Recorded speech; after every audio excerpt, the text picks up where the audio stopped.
Chapter 487. Lung Ruox's Decision 4. There's also a cheerleading group. The head butler was a little depressed. He would still have to protect their safety if he brought these cute little animals to the fight. Head butler, don't worry about them. They will take care of themselves. Lung Ruoxue saw through the head butler's thoughts and comforted him. Her beasts were not flower vases that could only be decorations. Yes, I understand, the head butler replied. However, he still decided to protect these cute little fellows, except for the white tiger that liked to transform into a cat. Lass, you can't forget us. We want to go too. At this moment, Old Man Zao and the others walked in and looked at Lung Ruoxue resentfully. Go if you wanna, Lung Ruoxue said helplessly. Alas, these old men really wanted to see the world burn. Miss, they want to go too? The head butler said with a bitter face. Boo-hoo. He found himself even more depressed. It was not enough to take care of these little beasts. Now, there were also these old men. They were all Miss' family. He had no way to explain to Miss if anything happened to them. Head butler, don't worry. We won't trouble you. We can take care of ourselves, Old Man Zao quickly comforted. Alas, it seemed like they were being treated as trouble. He really didn't know who was the real big trouble. Yes, head butler, you don't have to worry about them, Lung Ruoxue said with a smile. I understand, the head butler said. However, he couldn't help but grumble in his heart, saying that I don't have to care. How can I not care if we really encounter any danger? Can we set off now? Head butler, you only have 3 days. Hurry up. Old Man Zao urged. He seemed even more anxious than the person involved. Miss, we're leaving then. The head butler braced himself and said helplessly. Okay. Lung Ruoxue suppressed her smile and nodded. Then, the head butler and the second butler led the cheer group formed by the little beasts and the old men and set off in a mighty manner. Their first destination was the mountain closest to their village. The owner of this mountain happened to be a white tiger. At the foot of the mountain, everyone and the beast stopped. Little kitty, the owner of this mountain is your kind. Hurry up and call it out for me to admire. Feng Zhan flew in front of White Dawn provocatively and said with a smile, Damn bird, stay away from me. I don't want to see you now, White Dawn said frantically. It was already very depressed to be sent out by its master to do such a small thing. But now it had to be laughed at by this stinky bird. It was really infuriating, no? It was infuriating. Stop arguing. Let's go up the mountain to look. The head butler came out to smooth things over. Transcendent divine beasts were different from humans. There were no guards on the mountain peak occupied by transcendent divine beasts. Therefore, if humans accidentally barged in, their lives would not be in danger as long as they did not alarm the transcendent divine beasts. There's no need to worry about that. We just need to let this little kitty howl. Hee. Feng Zhan said with a naughty smile. As the saying went, 2 tigers couldn't share one mountain. If that white tiger in the mountain knew that its kind was provoking it at the foot of the mountain, it would definitely jump out without hesitation. It would be embarrassing if I have to howl just because you want me to howl. White Dawn said arrogantly with a twist of its little face. You want howl, right? Hee. Feng Zhan spat out a ball of fire without hesitation and burned White Dawn but. Ouch! White Dawn, which was not mentally prepared, screamed in pain. Immediately, the roar of a tiger reverberated through the entire mountain stream. Cold sweat immediately rolled down the head butler's forehead when he saw this scene. No way. How can this be? That little redbird is really too bold. It actually dared to burn the tiger's butt. Everyone knows that the tiger's butt can't be touched, but what about burning the tiger's butt? However, before the head butler could continue letting his imagination run wild, he heard a furious roar from the mountain. Which junior dares to cause trouble in this king's territory?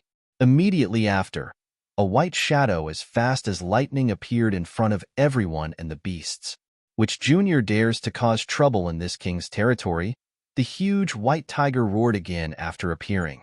Unfortunately, it was completely ignored by everyone and the beasts because almost everyone and the beasts' gazes were focused on White Dawn and Feng Zhan now. Moreover, Every single one of them or the beasts had excited expressions in their eyes. "You damn bird. How dare you burn my butt? You're really tired of living." White Dawn endured the pain and roared angrily. "Hee, am helping you howl," Feng Zhan said nonchalantly. This little kitty might be stronger than him, but she was really not afraid of it. Moreover, provoking it was also one of her pleasures. "Who wants your help? You bastard, I won't let you go." White Dawn glared fiercely at Feng Zhan and roared furiously. "Humph. They'll pluck its feathers if this damn bird isn't my master's beast." "Wow, are they going to start fighting? Get a small stool and watch the commotion." After Old Man Zao said that, he really took out a small stool and a small table from his ring. Then he placed dried fruits and snacks on it, waiting for the show to begin. Lin Liang, the others, and the beasts also mimicked Old Man Zao. Those with stools took stools, and those without sat on the table. The head butler and second butler wiped the cold sweat off their foreheads when they saw this scene. Their thoughts were, "You're really brave. That white tiger is staring at us covetously from the side, and you are watching the commotion instead." However, they didn't dare to be as casual as Old Man Zao and the others. Instead, they were a little distracted as they looked at White Dawn and the white tiger that had arrived a while ago from the corner of their eyes. "Which junior dares to cause trouble in this king's territory?" The white tiger was stunned when it saw that no one bothered with it for a long time. Then it roared again. "Shut up!" Feng Zhan and White Dawn, who were glaring at each other, roared in unison. The white tiger was a little dumbfounded. What was going on? They actually dared to ask it to shut up? How dare they? Weren't they just a bird and a kitten? They actually dared to order it, the Tiger King. How ridiculous. Chapter 488. The Pitiful Peacock 1. Damn bird. If Master didn't forbid us from fighting, I would teach you a lesson now, White Dawn said gloomily after staring for a while. Damn cat. Do you have the capability to deal with me? Feng Zhan provoked without fear of death. It knew that this little cat didn't dare to do anything to it. It dared to bully this little cat without any qualms because it had its master as its backer. Damn bird, just you wait. They'll ask my master for a duel with you when we get back, White Dawn said while suppressing his anger. Okay. They'll wait, Feng Zhan said with a smile. She would die for infuriating the cat. Alas, I was excited about nothing.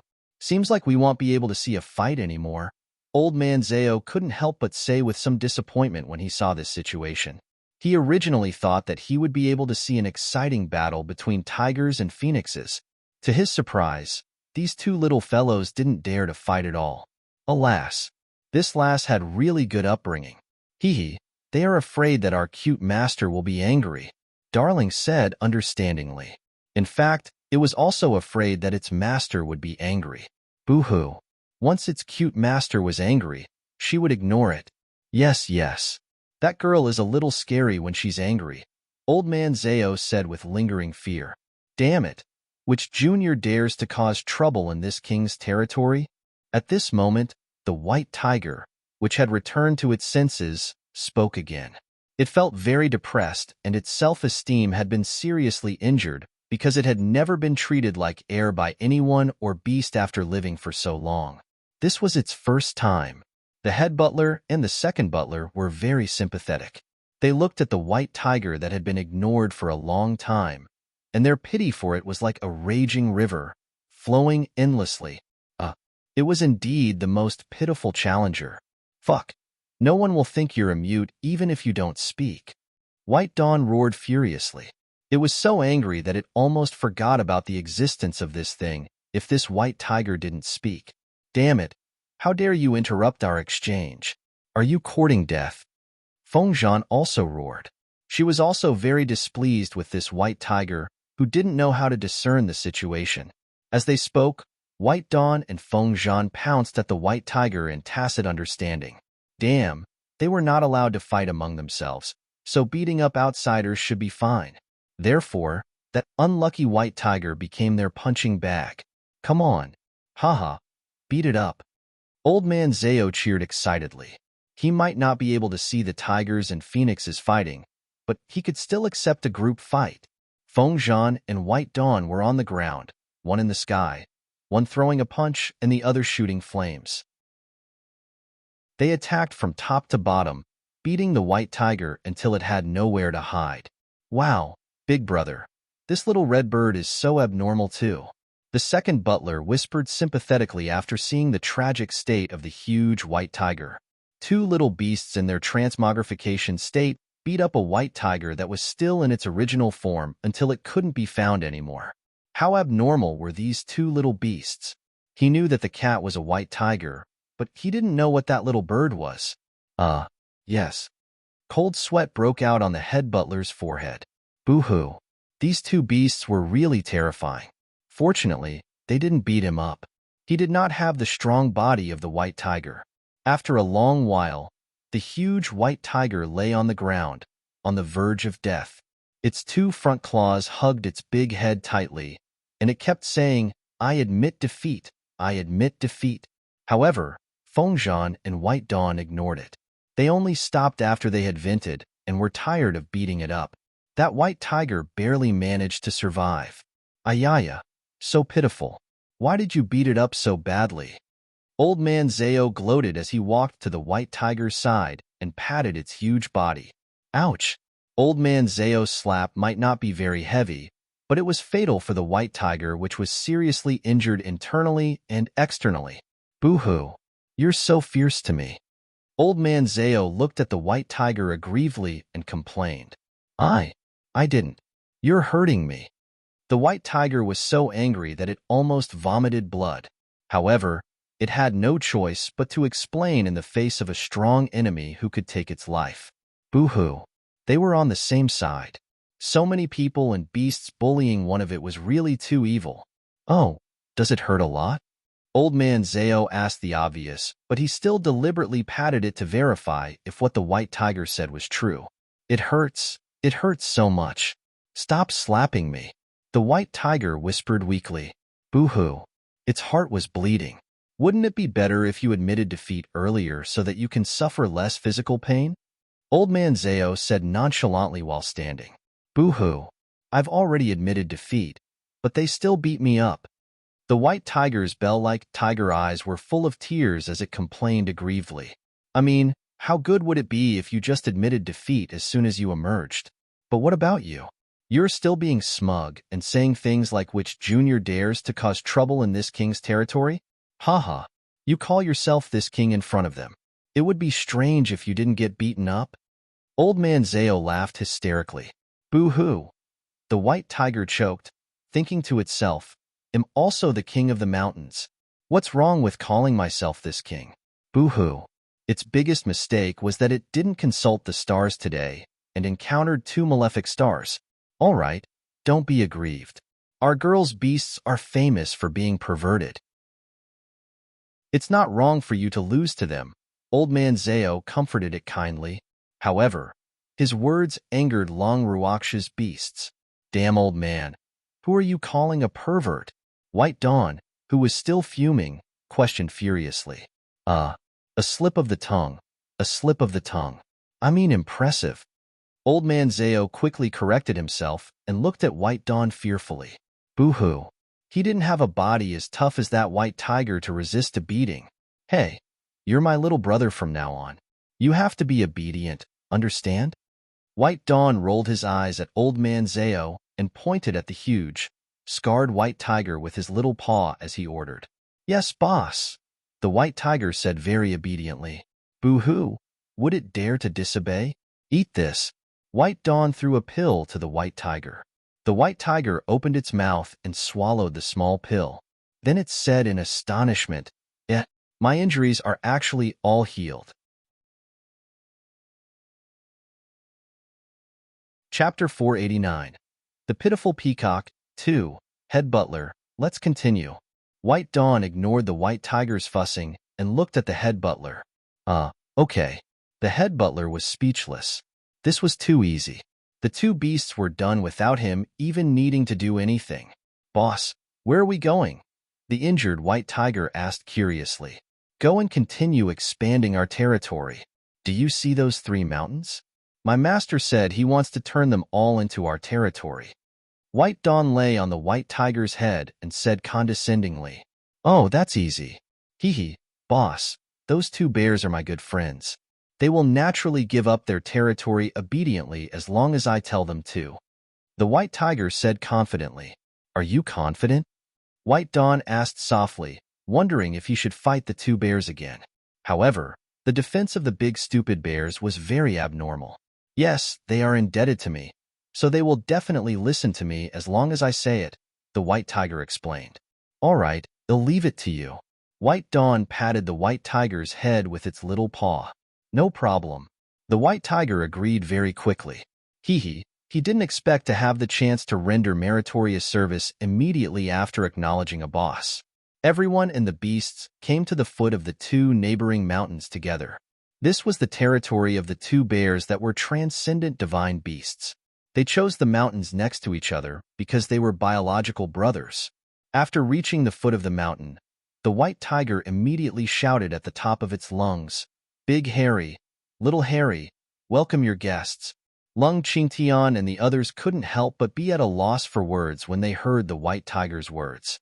However, before they could let their imagination run wild, they heard a loud dong, dong, dong sound coming from the mountains like the earth was shaking. Then two earth-yellow giant bears, more than 10 meters tall, ran out of the two mountains. "Big White, why are you here?" one of the giant bears asked honestly. "Of course I came to find you for something," the white tiger said. "What is it? Tell us quickly so we can go back to sleep," another bear said. "It's like this. My boss master has his eyes on your territory, so can you give it up?" The white tiger asked nicely. "Give up? Then where are we going?" The giant bear that spoke first couldn't help asking. It was not angry at the white tiger's words, but it was very distressed because if it gave up the territory it occupied, then the brothers would have nowhere to go. "You can be together with me. Admit my boss as your boss," the white tiger said after some thought. "Your boss? Who is it?" The two bears lowered their heads curiously and looked down at the white tiger. "Its boss," White Dawn said lazily. The two giant bears were stunned and then looked at the white tiger in disbelief. "Big White, you've fallen. How can you recognize a cat as your boss?" "Fuck. Open your bear eyes wide and see clearly. How can I be a cat?" White Dawn roared furiously. It was really depressed. It was fine if humans treated him like a cat, but now even beasts treated it like a cat. Could it be that they couldn't feel the might of his bloodline? I observed carefully. "You are a cat no matter how I look at you." The two bears looked at White Dawn carefully and said with certainty, "Ha ha, ha ha." Feng Zhan roared with exaggerated laughter and kept pointing its little wings at White Dawn as if it wanted to say something. "Damn it, you're courting death." White Dawn was angry. Moreover, its archenemy was laughing at it from the side, so its anger instantly multiplied. Boss, calm down. They didn't do it on purpose," the white tiger hurriedly pleaded, and its heart was racing. In fact, when it first saw Big Brother, it also thought that Big Brother was a kitty. At that time, it was very puzzled because it clearly heard an unfamiliar tiger roar. Later on, after it was beaten up by Big Brother and the little red bird, it suddenly realized that boo-hoo. It was because it was too inexperienced. These two were not beasts it could offend. I won't take issue with these two big stupid bears on your account this time. I won't let them off easily if there's a next time," White Dawn said indifferently as it gently raised its eyelids. "Thank you, boss." The white tiger was very happy. It didn't expect the boss to give it so much face. "Big Harry, Little Harry, don't spout nonsense. My boss is very powerful," the white tiger quickly said to its two friends after thanking White Dawn. "Phew, that was close." "Really?" The two bears were skeptical, not realizing that they almost lost their lives just now. "Don't you even believe my words?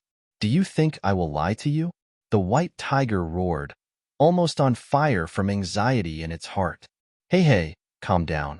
Come, I'll let you eat this," Old Man Zao advised with a smile. He took out 2 pieces of corn and stuffed them into the 2 giant bears' palms. "What is this?" Big Harry and Little Harry's huge bare faces were full of question marks as they asked in puzzlement. "This is your favorite food, corn?" Old Man Zao said hurriedly. Back in the Ling Feng continent, he seemed to have heard from the girl that bears like to eat corn the most. Why didn't these two seem to know each other? In fact, the two bears really didn't know it because they had never seen it, let alone eaten it. However, the unique fragrance of the corn kept tempting their taste buds. After a while, Big Harry and Little Harry said, "It smells pretty good." "Of course it's good. This is one of my favorite foods. Try it quickly and see if it tastes the same as what you've eaten before," Old Man Zao said expectantly, his shrewd little eyes staring intently at the two bears. Big Harry and Little Harry hesitated, not knowing whether they should eat it or not. However, the smell was really tempting. The two butlers were a little speechless at Old Man Zao's behavior. Could this old man be thinking of seducing the two bears with those two stalks of corn? How was that possible? Neither of them believed that the two stalks of corn would be so attractive. However, they knew after a while that they were wrong. They were too ignorant. There were really beasts in this world who would give up their territory for two stalks of corn. Chapter 490. The Pitiful Peacock 3. In the end, the two hairy bears couldn't resist the temptation of the fragrance of the corn. They ate the corn in their paws and became a captive of the corn. If we give up our territory and follow you in the future, can you give us a piece of corn every day?" After a long while, the two bears hesitantly stated their conditions and strongly requested to follow Old Man Zao. "No problem. Corn.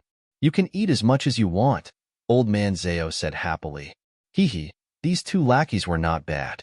He could use them as cushions when he was tired. "Then we're willing to give you our territory." They finally relented and bowed down for corn. Moreover, they became Old Man Zao's free fighter.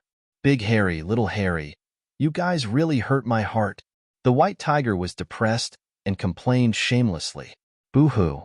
It even boasted in front of its boss that as long as it showed up, they would definitely give up their territory. Unfortunately, it said so much that its mouth was dry. It was actually not as useful as the two corn that Old Man Zao took out. Boo-hoo. It hurt its self-esteem. Big White, didn't we agree? They were puzzled. Didn't Big White bring these people here for their territory? What was there to be sad about now that they had agreed? It was really incomprehensible. "You didn't agree because of me," the white tiger said, very displeased. It has something to do with you too." They coaxed and sighed in their hearts together. Great White, of course you contributed. If you didn't bring us here, we would have started fighting directly," Old Man Zao coaxed tactfully. "In that case, my contribution is quite big, ha." The white tiger was a little smug. "Oh." White Dawn narrowed his eyes and hummed with slight displeasure. Boss, we can go to the next mountain," the white tiger said hurriedly, its little heart trembling. "Head butler, are we still continuing today?" White Dawn asked softly. His master had given him 3 days, and now he was only short of the last mountain.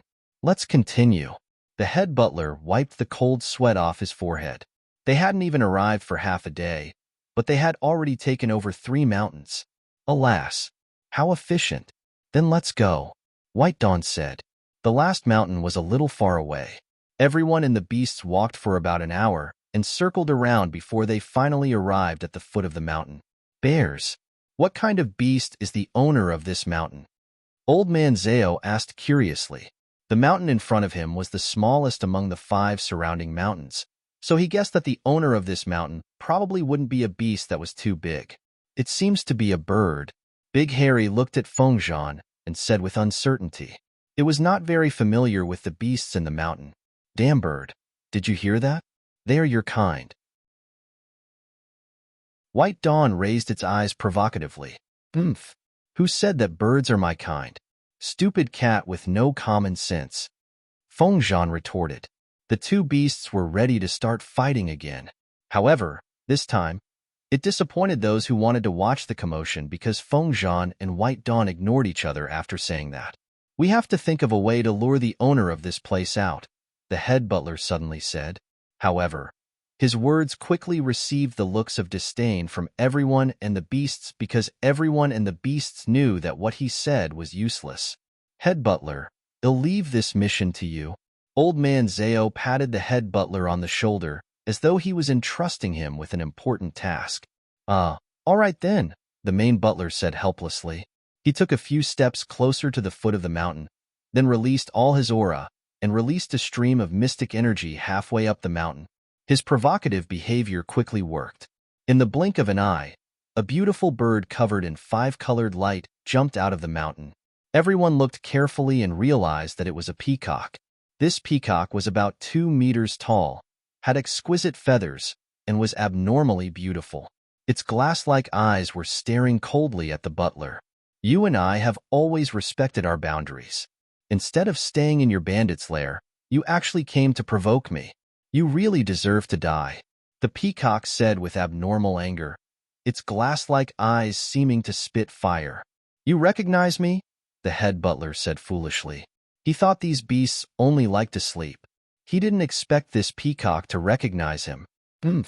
You are the stupidest and most foolish bandit I have ever seen. Which beast in these mountains doesn't know you? The peacock said nonchalantly. The head butler was depressed. He didn't expect himself to be so famous. Haha, head butler, I didn't expect you to be so famous. Old man Zao laughed hysterically. The others and beasts also grinned happily, but they were not as exaggerated as old man Zao.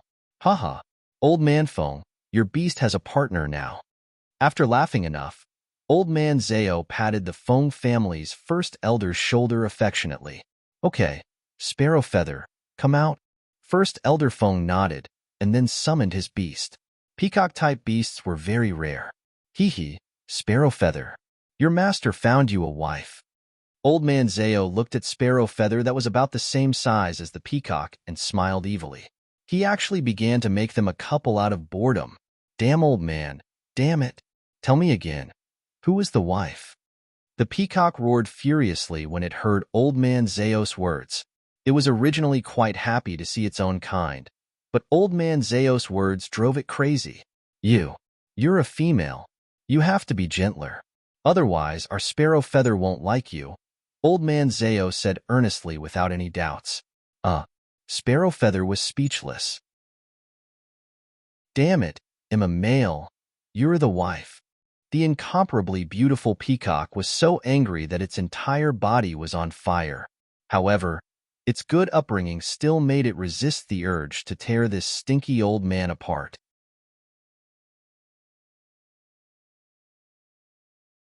Chapter 491. The Pitiful Peacock. 4. Are you sure? Old man Zao asked doubtfully, feeling a little disappointed. Alas, such a beautiful bird was actually a male. This was too shocking. Nonsense. Don't tell me I don't know my own gender. The beautiful peacock roared uncontrollably. Calm down, calm down. What about you? Old man Zao turned his gaze to Sparrow Feather and asked expectantly. He really wanted to send these two beautiful birds to mate. I'm a male too, Sparrow Feather said quickly. Oh, actually, 2 males are all right too. Old man Zao smiled wretchedly as he sized up the 2 equally beautiful peacocks. He deliberately left half of his sentence hanging. No. Tell me, what are you doing here? The beautiful peacock's eyes widened as it asked fiercely. We've taken a liking to your mountain. I don't know. The peacock interrupted old man Zao before he could finish. If I give you this mountain, can you scram as far away as possible? The beautiful peacock looked at old man Zao with disdain. It really hated this old man to death now. If it weren't for the fact that the other party had the advantage in numbers, it would definitely teach this damn old man a lesson. You despise me? Boo-hoo. I'm so sad. Old man Zao was aggrieved, and his eyes were red. Are you really willing to give up the mountain to us? The head butler asked in disbelief, ignoring old man Zao's act of pity. What happened today? Why were these beasts so easygoing? Yes, I'll give it to you, the beautiful peacock said. It was not stupid. These people were obviously determined to win. If they were to fight, it would definitely not be their match. So what was the point of fighting? It was not like it had nothing better to do. After speaking, It flew in preparation to leave this place. Unfortunately, it was knocked unconscious by Feng Zhan before it could fly too high. "I'll be my underling from now on." Feng Zhan flapped her little wings and said nonchalantly. The main butler broke out in cold sweat again. This little red bird was really barbaric. It actually knocked out this 2-meter-tall giant bird. "Amazing. Carry it for me. We're going back to the village." Feng Zhan ordered the 2 butlers. Yes, the 2 butlers answered obediently. In this way, the main group returned to the stockade with great fanfare after completing the mission. The 2 butlers resigned themselves to fate and carried the tragic peacock, following behind everyone. After successfully taking the other 4 mountains into their possession, the butler no longer dared to underestimate these beasts. They might look cute and harmless on the surface, but in fact, none of them were easy to deal with. To be precise, they were all perverts. After returning to the village, Darling and the other beasts shouted at the top of their lungs as soon as they entered the back mountain, "Master, we're back!"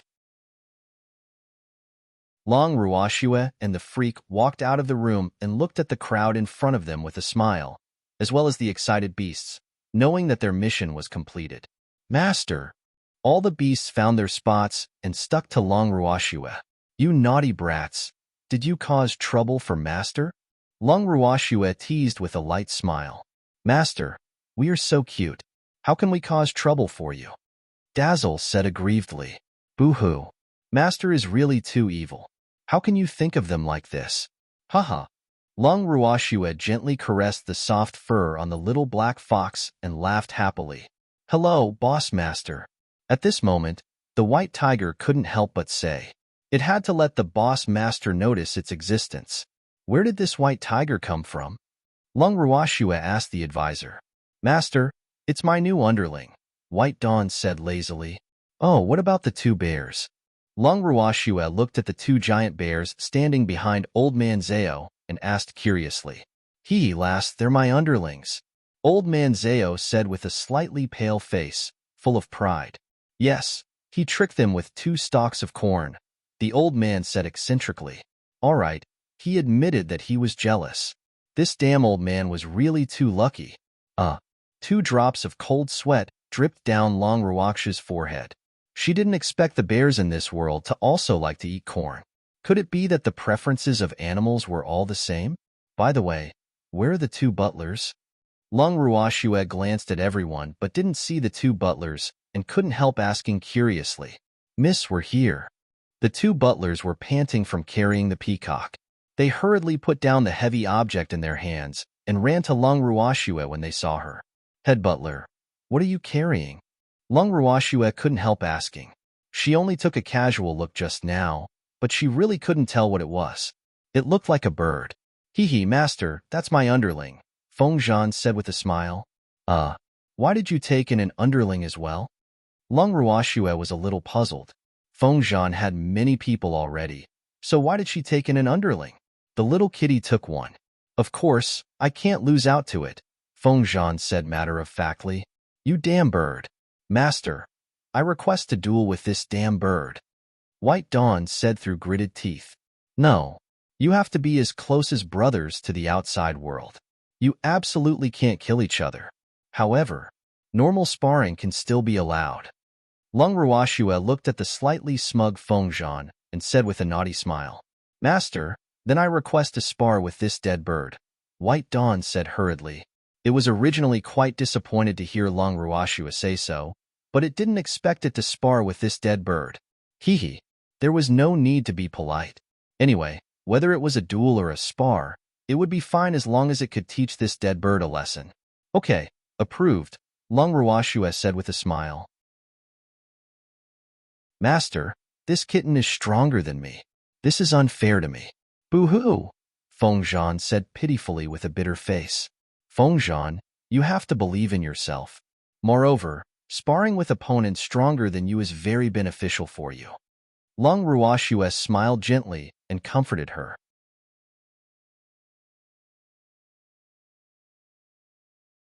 Chapter 492. New Mission 1. That's right. Damn bird. Let's spar.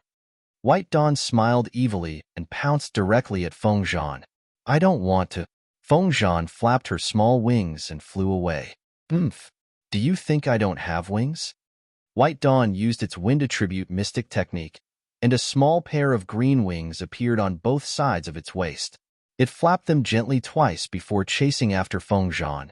Boss is so powerful. He actually grew wings, the white tiger said foolishly. It looked at the pair of wings of White Dawn, who was chasing the little red bird in the sky, with great desire. Schwer, are they serious? Lung Qingtian asked worriedly as he looked at the two little beasts that were already fighting. Yes, haha. Grandpa, don't worry. They know their limits, Lung Ruoxue comforted. That's good. Lung Qingtian was relieved. He didn't want to see both sides suffer. Where am I? At this moment, the peacock, which had woken up, was dizzy and could not tell what was going on. Damn it. Who knocked it out? Its head was still hurting. This is our residence, Lung Ruoxue kindly explained to the peacock. Damn it. Who knocked me out and brought me here? The peacock roared furiously as it slowly woke up. Shoo, be quiet. The one who knocked you unconscious is in the sky. It doesn't have a good temper, the white tiger reminded softly as it walked to the peacock and looked at the sky. The peacock raised its head and looked at the sky curiously, only to find a flying cat and a little red bird that could breathe fire fighting in the sky. At this moment, they were locked in a fierce battle. Feathers and cat fur flew in the sky, falling like snowflakes. The other beasts were hurriedly picking up the fur that they had dropped and handed it to the woman who had spoken to it just now. See? That kitten is my boss, and little Redbird is your boss. They are all very fierce, so we have to be good, the white tiger said very cautiously. My boss. The peacock was puzzled. It had always been alone. When did it recognize its boss? Why didn't it have any impression of him? Little peacock, since Feng Zhan accepted you, you can be considered my beast from now on. As my beast, unity is a must, understand? Lung Ruoxue couldn't help speaking as she listened to the conversation between the two beasts with some amusement. Yes. The peacock felt dizzy and sold itself off in a daze. It did not understand how it was agreed until a long time later. Good. Lung Ruoxue caressed the peacock's feathers gently and praised it. Don't touch me casually. I will be shy. The peacock lowered its head shyly. Lung Ruoxue couldn't help but be at a loss for words. What kind of bird is this? It's thinking too much. Master. After fighting enough, White Dawn and Feng Zhan took the initiative to stop fighting and were in a very sorry state. They stood in front of Lung Ruoxue like little wives, waiting to be reprimanded. Did it satisfy you? Lung Ruoxue suppressed her smile and asked lightly as she looked at the two beasts hanging on her body. That was satisfying, White Dawn and Feng Zhan said in unison, feeling very nervous. Are we still fighting in the future? Lung Ruoxue asked. We won't fight anymore, the two beasts said hurriedly while thinking in their hearts at the same time. Was their master angry? Okay, go back and rest first. Lung Ruoxue nodded slightly, leaving Charm and Darling outside. She sent the other beasts into the bracelet. Grandpa, let's sit in the house and talk. Lung Ruoxue turned her head and said to Lung Qingtian and the others. Okay. Everyone nodded and followed Lung Ruoxue into the house. After everyone found a seat and sat down, Lung Ruoxue said, Butlers, what do you think? Miss, we, the head butler and the second butler looked at each other, not knowing how to say it. In short, they felt like heroes were useless this time. Miss Beast was too abnormal. They didn't even have the chance to attack before the matter was resolved. Head butler, the next mission. I request that you take in all the forces with similar situations as yours for use within a month.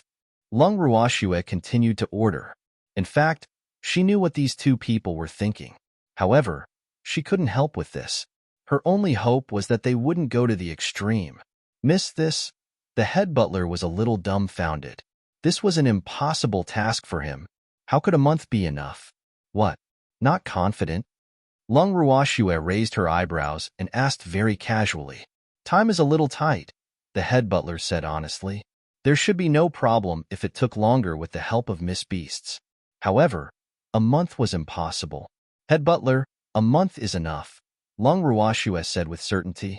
This was the final decision she, the freak, and Empty had made after discussing. Hee, head butler, don't worry. We will continue to help you. Old man Zao patted the head butler's shoulder and said loyally, Thank you. The head butler nodded gratefully. My beasts will still move with you. Moreover, I just want the result no matter what you do, Lung Ruashua continued. Yes, the head butler said quickly, even though he wasn't too sure. He would do his best no matter what because it wasn't for others, but for themselves.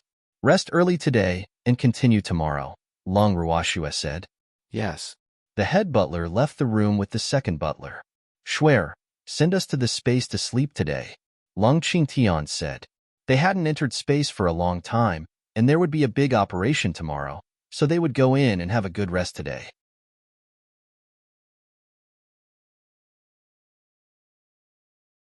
Chapter 493, New Mission 2. Okay. Lung Ruashua answered and stored everyone in the bracelet. Haha, 2 Harrys, this place isn't bad, right? After entering the bracelet, Old Man Zao pointed at the beautiful scenery in the space and said to the 2 imitated bear cubs on his shoulder. The 2 bears were obviously dumbfounded. Everyone, rest early. Lung Ruashua looked at Old Man Zao, who was getting cocky again, helplessly and pulled the freak into the purple bamboo hut. The next morning, Lung Qingtian and the others, who had long been prepared, set off with them after the 2 butlers reported. In the bracelet, Lung Ruashua and the freak sat on a stone chair in the space and chatted. Swear, aren't we going to take a look? The freak asked with a chuckle.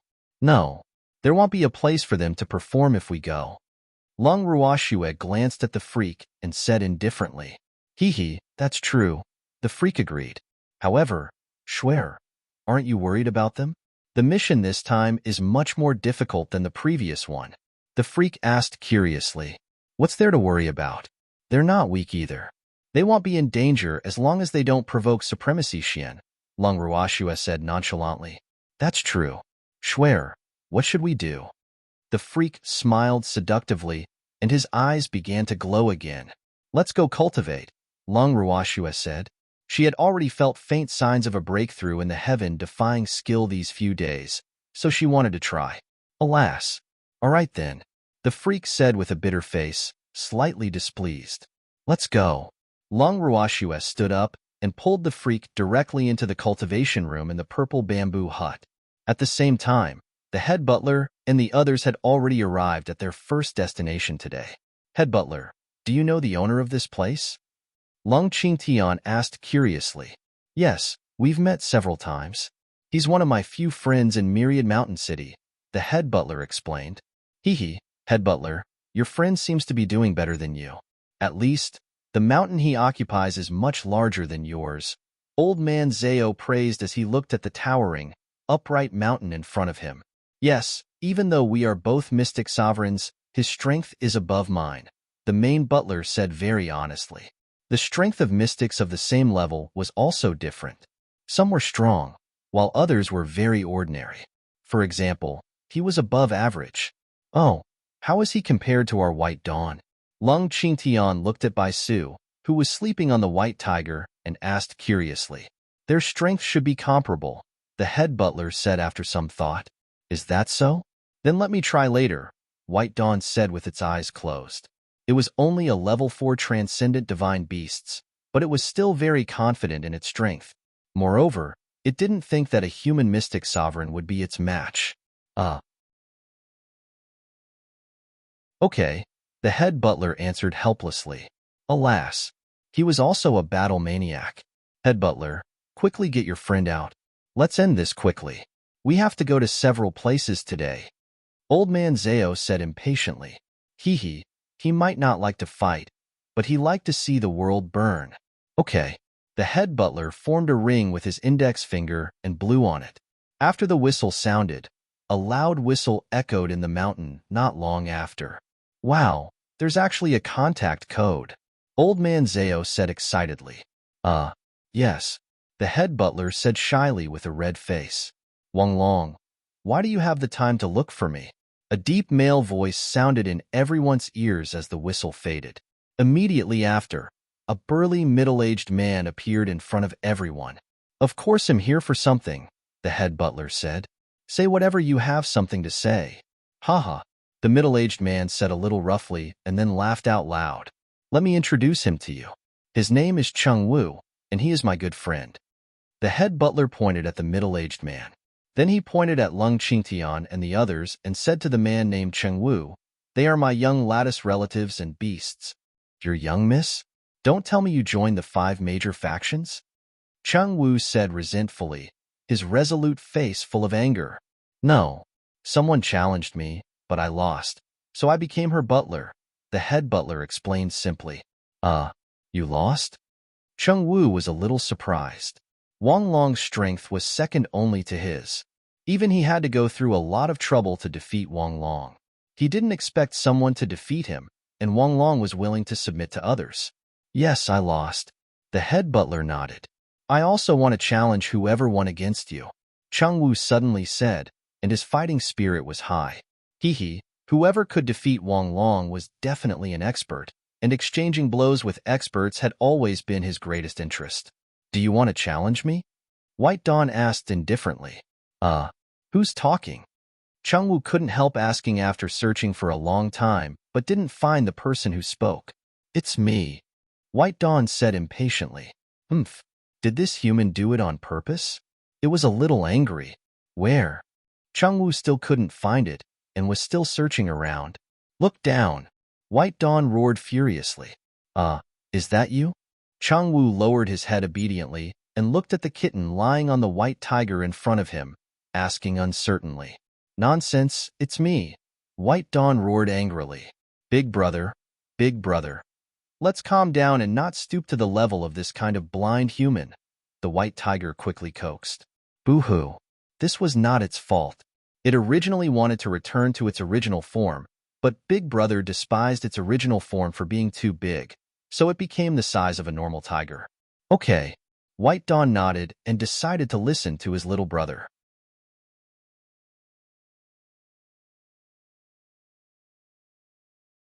Chapter 494, New Mission 3, You defeated Wang Long? Cheng Wu probed because he didn't believe that such a small cat could defeat Wang Long, who was a mystic sovereign. How is this possible? Yes, it's me, White Dawn said arrogantly. It had decided to teach this man a lesson later. He had poor judgment after all.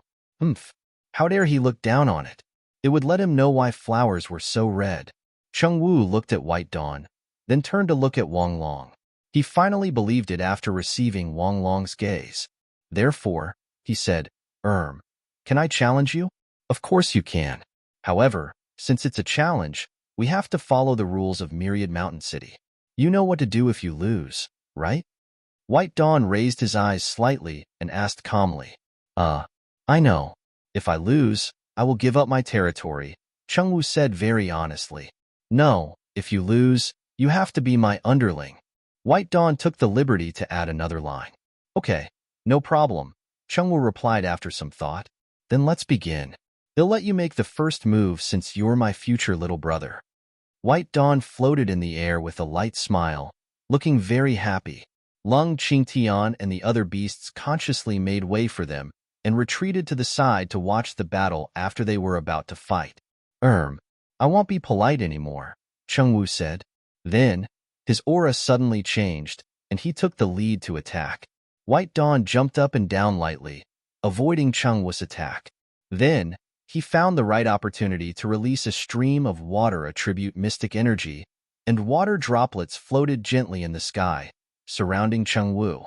Cheng Wu's powerful aura retracted and released, easily shattering the small water droplets. Then, green wind blades attacked White Dawn nonstop. However, because White Dawn was still in its transmogrification state, it was easy to dodge. Cheng Wu was a little angry when he saw this scene. This little kitten was petite and very agile. It was not easy for him to hit it, so even though he had used several moves, he did not hit it at all. However, what made him even angrier was that the kitten could hit him with every attack. It was not very painful, but he could not take it anymore. Haha, big guy, be careful. I'm going to be serious. White Dawn said provocatively. Chungwoo was so angry that he was about to vomit blood. Damn it, you've been playing with me for so long. At this point, he didn't hold back anymore, and the moves he used became fiercer and fiercer each time. Big guy, take my melting slash. White Dawn shouted and gathered all the water attribute mystic energy in its body onto its little paw. Then, it threw it in Chungwoo's direction. Bang!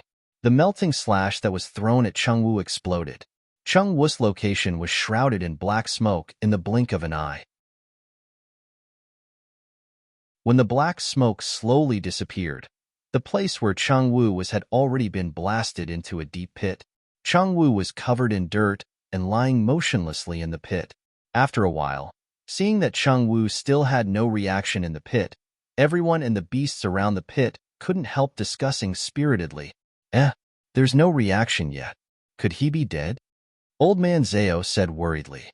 This fellow would be the main force in the future. Wouldn't it be a pity if he died like this? Damn cat, why did you hit me so hard? All right, this fellow is dead. Let's see how you explain it to Master when you get back. Feng Zhan gloated. Damn bird, who told you he was dead? He should have just fainted. White Dawn roared furiously. Boo-hoo, how could it be blamed? If that guy hadn't used his mystic technique to block it, how could it have exploded?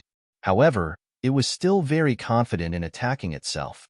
With the strength of the Mystic Emperor's body, the mystic energy it used just now would definitely not be able to kill it. After a while, don't tell me he really died? The head butler said worriedly. In fact, he didn't believe that Chungwoo would die so easily.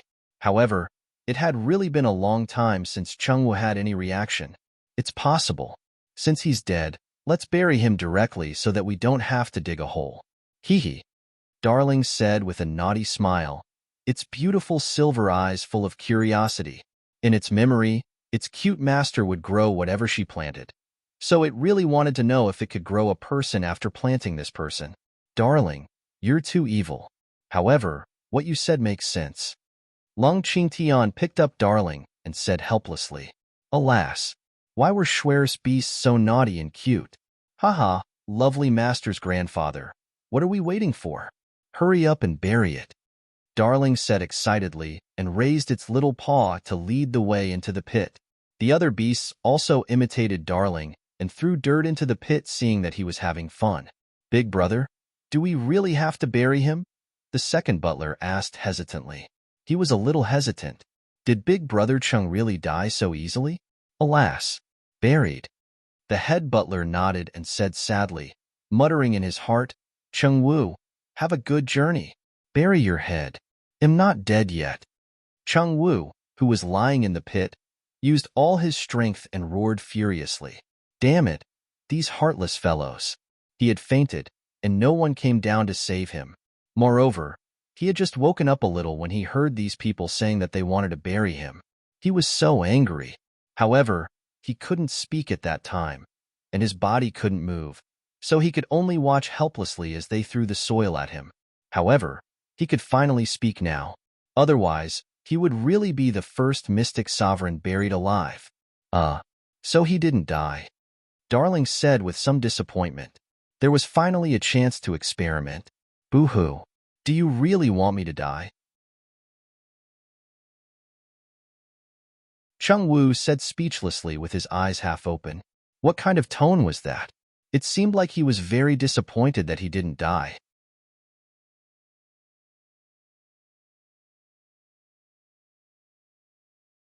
Chapter 495. New Mission 4.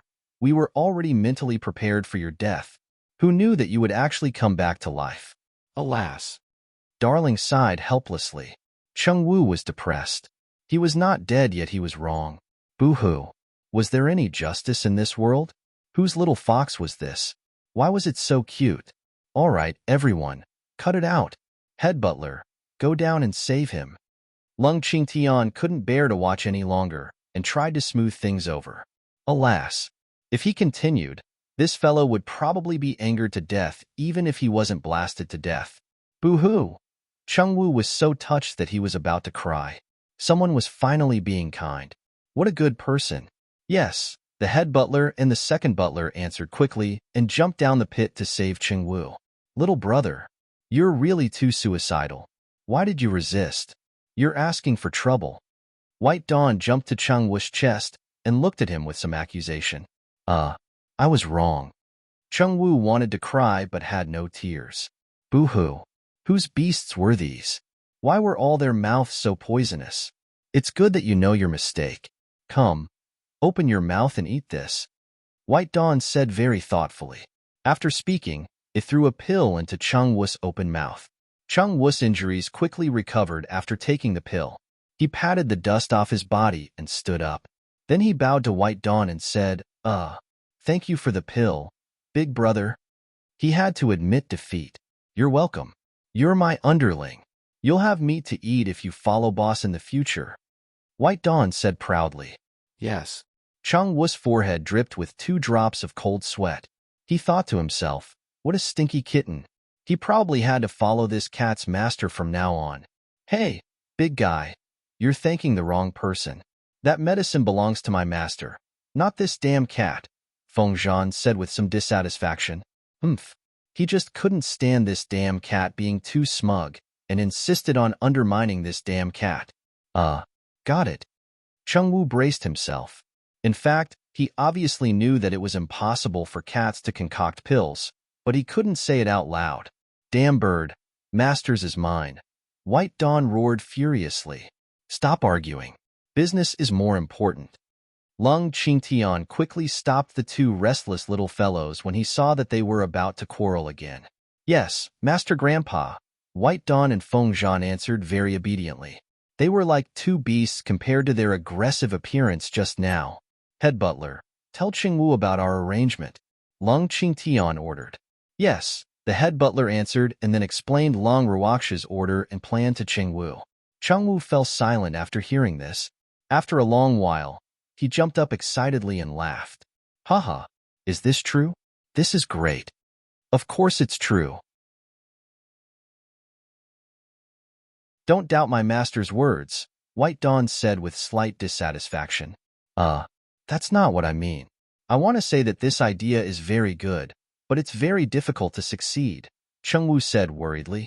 For many years, there had been people who wanted to replace the 5 major factions and change the current situation in Myriad Mountain City. However, no one had succeeded. Otherwise, Myriad Mountain City would not be what it was now. It doesn't mean that my master can't do what others can't, White Dawn said confidently. His master would definitely succeed with their help. Yes, my master will definitely succeed, Feng Zhan agreed. Their reactions had always been the same when it came to matters related to their master. Of course, Cheng-Wu hurriedly echoed. He couldn't provoke little beasts that protected their masters. He had yet to meet the masters of these beasts, but his respect for their masters was already like the raging river. He was really too curious. What kind of master could raise such a special beast? Yes. Cheng-Wu was very excited. This plan was very difficult, but how could he let go of this opportunity since they were so confident? After all, this was his wish for many years. Let's continue, Lung Qingtian ordered, and the main group continued their mission for the day. A day passed quickly, and they returned to the village collectively after completing all the missions. At this moment, Long Ruoxue, who was cultivating in space, brought the freak out of the bracelet and into the yard after hearing her beast's voice. Master! All the beasts hurriedly pounced on Long Ruoxue when they saw her. On the other hand, Cheng-Wu and the others who had just joined today looked at Long Ruoxue curiously and sized her up because they were very curious as to what kind of person was the master that the beasts mentioned being able to obtain their love and respect. However, they realized that Long Ruoxue was very different from what they had imagined at first sight. The Long Ruoxue in front of them was really too ordinary. Of course, that was only their implicit thoughts. Why? Are you very disappointed to see me now? Long Ruoxue teased. No. It's just that you are a little different from what we imagined, Cheng-Wu said very honestly. He really didn't expect Long Ruoxue to be so ugly. Therefore, the excuse he prepared was useless. Haha, get used to it. Looks don't mean anything. Lung Ruoxue said with a light smile. Yes, I'm Chengwu. Chengwu nodded. Yes. Strength was the most important as a cultivator. Appearance was secondary. Lung Ruoxue. Welcome. Lung Ruoxue said with a light smile. The others introduced themselves one after another after Lung Ruoxue finished speaking. After everyone was introduced, Lung Ruoxue said, Chengwu, bring a team tomorrow and split up with the main butler. We must take in all our target forces within a month. Yes, I promise to complete the mission. Chengwu was so excited.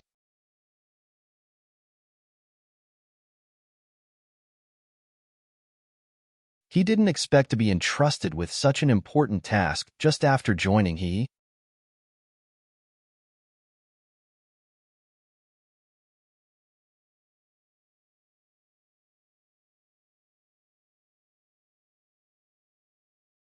Chapter 496. New Mission 5.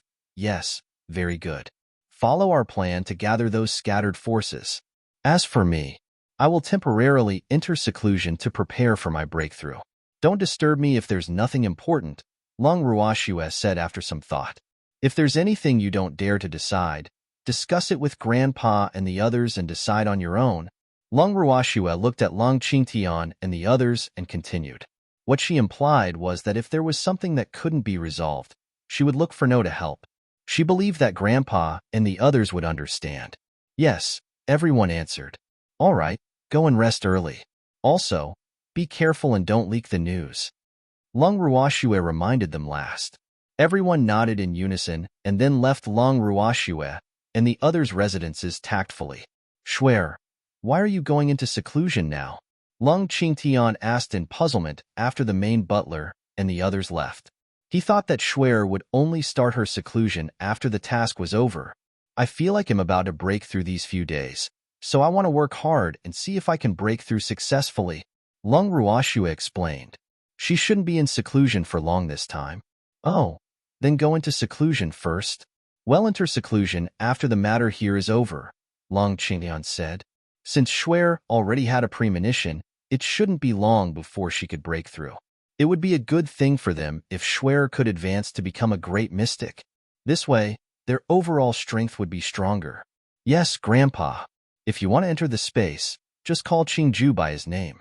If there's anything you can't solve, look for non-negotiable. Lung Ruoxue reminded them worriedly. Hee, lass, enter seclusion at ease. We'll settle the things outside, Old Man Zhao said hurriedly. Okay. Lung Ruoxue nodded slightly and then brought everyone and the beasts into the bracelet. Grandpa, we're going into seclusion. Lung Ruoxue pulled the freak directly into the cultivation room in the purple bamboo hut after speaking. For the next few days, Lung Ruoxue and the freak entered seclusion in the bracelet, while Lung Qingtian and the others continued to gather and expand their forces outside. Half a month later, everyone was gathered in the yard at the back of the mountain, and it was extraordinarily bustling. Eat and drink to your heart's content, everyone. Don't stand on ceremony. Old Man Zhao greeted everyone warmly and generously took out a lot of food. Haha, we want stand on ceremony. Chengwu laughed out loud and said happily. He didn't expect their mission to be so smooth. It only took half a month to complete the mission Lung Ruoxue gave. In fact, it was all thanks to everyone's cooperation because it became much easier to continue recruiting other forces after they recaptured numerous factions.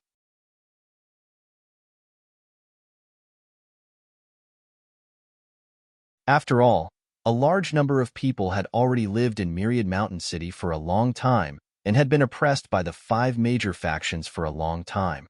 Therefore, it almost didn't take much for those people to take the initiative to pledge allegiance to them after knowing their thoughts.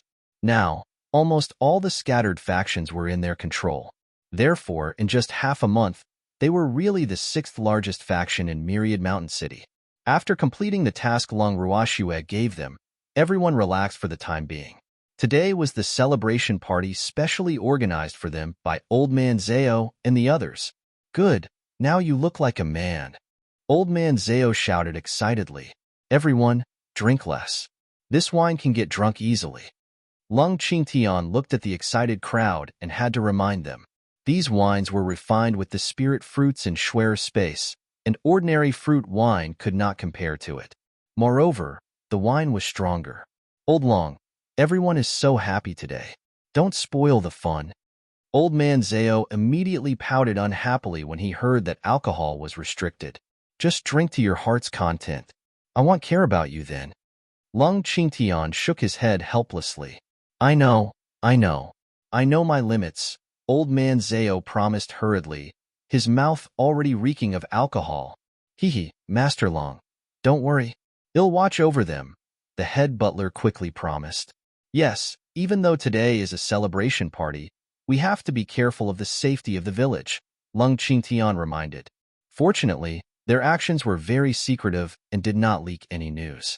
Otherwise, how would they dare to hold a celebration party? Not to mention drinking. Yes, I've already arranged everything. Moreover, I won't drink, the main butler said hurriedly. He was now more respectful to Long Qingtian and the others after interacting with them for more than half a month. They might not be as strong as him in terms of strength, but their experience in dealing with people and matters was not something he could compare with. He had a deep understanding of this. That's good. Lung Qingtian was relieved to hear that. Damn, old man. You sure know how to make a fuss. The old man sitting beside Lung Qingtian couldn't help but say. He has always been like that. Lung Qingtian said helplessly. Old man Zhao was lively, jumpy, and sometimes like a child. Unless it was refining artifacts, no one could expect him to stay obediently. Alas, I'm done eating. I'm going to rest first. The old man got up and returned to his room after speaking. Soon, Lung Qingtian, Lin Liang, and the others returned to their rooms to rest. The lively scene in the yard continued until late at night. The next morning, Lung Qingtian and the others saw people lying all over the yard when they emerged from their rooms. Some of them were even holding wine jugs.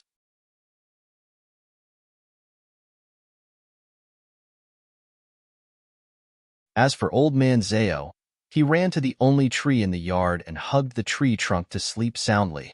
Haha, does this damn old man think he's a monkey? He actually climbed up a tree to sleep. The old man couldn't help but laugh when he saw old man Zhao sleeping. Wake him up. Lung Qingtian shook his head helplessly. Alas, how much did he drink yesterday to be so drunk? Damn old man Zhao, wake up. The old man raised a leg and took the opportunity to kick old man Zhao's, but several times.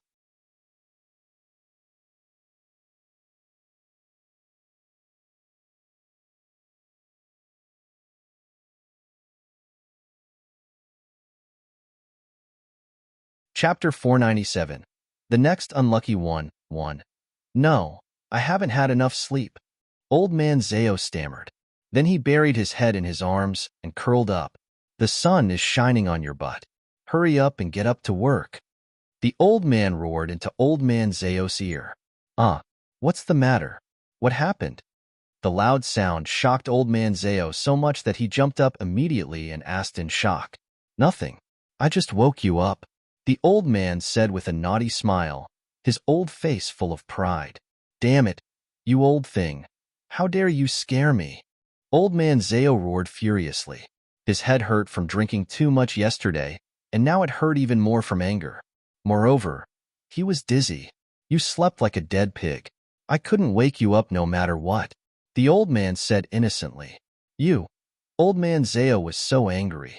Old man Zhao, didn't I tell you to drink less? Why did you drink so much? Lung Qingtian looked at all the empty wine jars and said with some dissatisfaction. We didn't drink much. Why didn't we? Old man Zhao said shyly. He didn't feel like he had drunk a lot. You still have the cheek to say it. The old man pouted and said mockingly. Of course. Old man Zhao roared immediately. All right, stop arguing. Wake them up quickly. Lung Qingtian ordered. Okay. The old men answered and then split up to wake the men who were sleeping like dead pigs. After a while, everyone woke up from their hangover. However, the aftereffects of being drunk also found them unceremoniously. Oh, it hurts. Chengwu covered his head with one hand. Do you feel uncomfortable now? I told you to drink less. All of you are disobedient. Long Qingtian snorted, his face full of displeasure. I'm sorry. We didn't do it on purpose, Chengwu said unpleasantly. He was too excited yesterday, so he accidentally drank too much. Go back to your rooms and rest. There's nothing for now, Long Qingtian said. Yes. Everyone helped each other up and left the yard behind the mountain. 3 days later, in the bracelet, Lung Qingtian and the others were chatting in the space when they suddenly felt a strong spiritual power fluctuation. Immediately, all the spiritual power in the space rushed toward the purple bamboo hut. Is Shuer going to break through? Lung Qingtian asked happily. Perhaps it's little Chun Chun. Old man Zhao was also a little excited. Anyway, it was a good thing no matter who among them broke through. At this moment, Lung Ruoxue and the freak had already opened their eyes at the same time in the cultivation room of the purple bamboo hut. The two of them looked at each other and smiled tacitly before leaving the purple bamboo hut hand in hand. Grandpa! Lung Ruoxue saw her grandfather and the others gathered in front of her door after exiting the purple bamboo hut. They were looking at her door expectantly. Shuer, you broke through, right? Lung Qingtian asked uncertainly.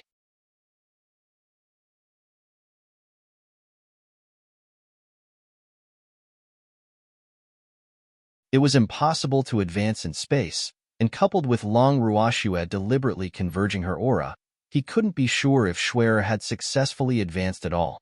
Yes, Grandpa. We all broke through, Lung Ruoxue said with a nod. She finally broke through to the 4th level of her heaven-defying skill, and she could also advance to Great Mystic. Haha. Okay, that's great. Lung Qingtian laughed happily. Big sister, congratulations. Qingju appeared in front of Long Ruoxue. He could unlock another seal. Moreover, he was so happy that his mouth couldn't close at the thought of the additional land. Qingju, big sister will unlock your other seal now. Lung Ruoxue didn't beat around the bush and said directly after seeing Qingju. Yes. Qingju patted his chubby hand happily. The little black dog, which had been following by his feet, jumped around excitedly. Lung Ruoxue shook her head helplessly. Then she waved her hands and cast a seal spell. The 4th seal of the Dry Kuan bracelet was opened. The space was actually more than 3 times larger than before after the 4th seal was unlocked. Moreover, the spiritual energy in the air was becoming richer and purer. 10 more pieces of Qingju and the little black dog's favorite land appeared all of a sudden. My land. The little black dog drooled happily. Qingju, quickly tell big sister what additional abilities you have. Lung Ruoxue asked Qingju, who was anxious to leave to see his new place. Big sister, Qingju's abilities are all very useful. I have the ability to monitor this time, Qingju said cockily. The ability to monitor? How far can it monitor? Lung Ruoxue asked curiously. Could this ability be what she was thinking? With big sister's current strength, monitoring the entire Myriad Mountain City will not be a problem, Qingju said proudly. Only Myriad Mountain City? You can have none. Old man Zhao said with some dissatisfaction. I am big sister's artifact spirit, so my ability is naturally related to big sister's strength. The stronger big sister is, the stronger my ability will be. As for Zero, can he monitor me all the time like I do? Qingju immediately retorted. For powerhouses, they could use their divine sense to search for some situations in their surroundings. However, using divine sense was not limitless. It was fine to sense it slightly, but no powerhouse could withstand monitoring it all the time. Yes, Qingju's ability is good and practical. Lung Ruoxue quickly praised to prevent the two of them from arguing. It's good that Big Sister is satisfied. Big Sister, Qingju's ability will become better and better, so you have to cultivate diligently. Qingju said very seriously. Okay. They'll work hard, Lung Ruoxue promised. She pinched Qingju's tender little face and ate some tofu. Big sister, you only know how to bully Qingju. Boo-hoo!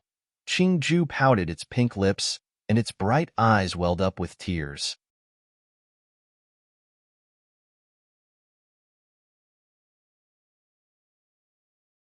It pretended to be displeased and ran away after speaking.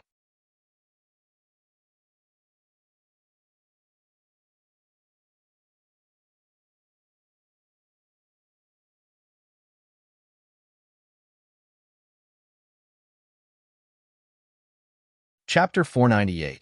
The Next Unlucky One, 2. Big Sister. Leave the situation in Myriad Mountain City to me. I'll inform you if anything happens. Qingju's voice sounded from afar. Haha, Shuer, this is great.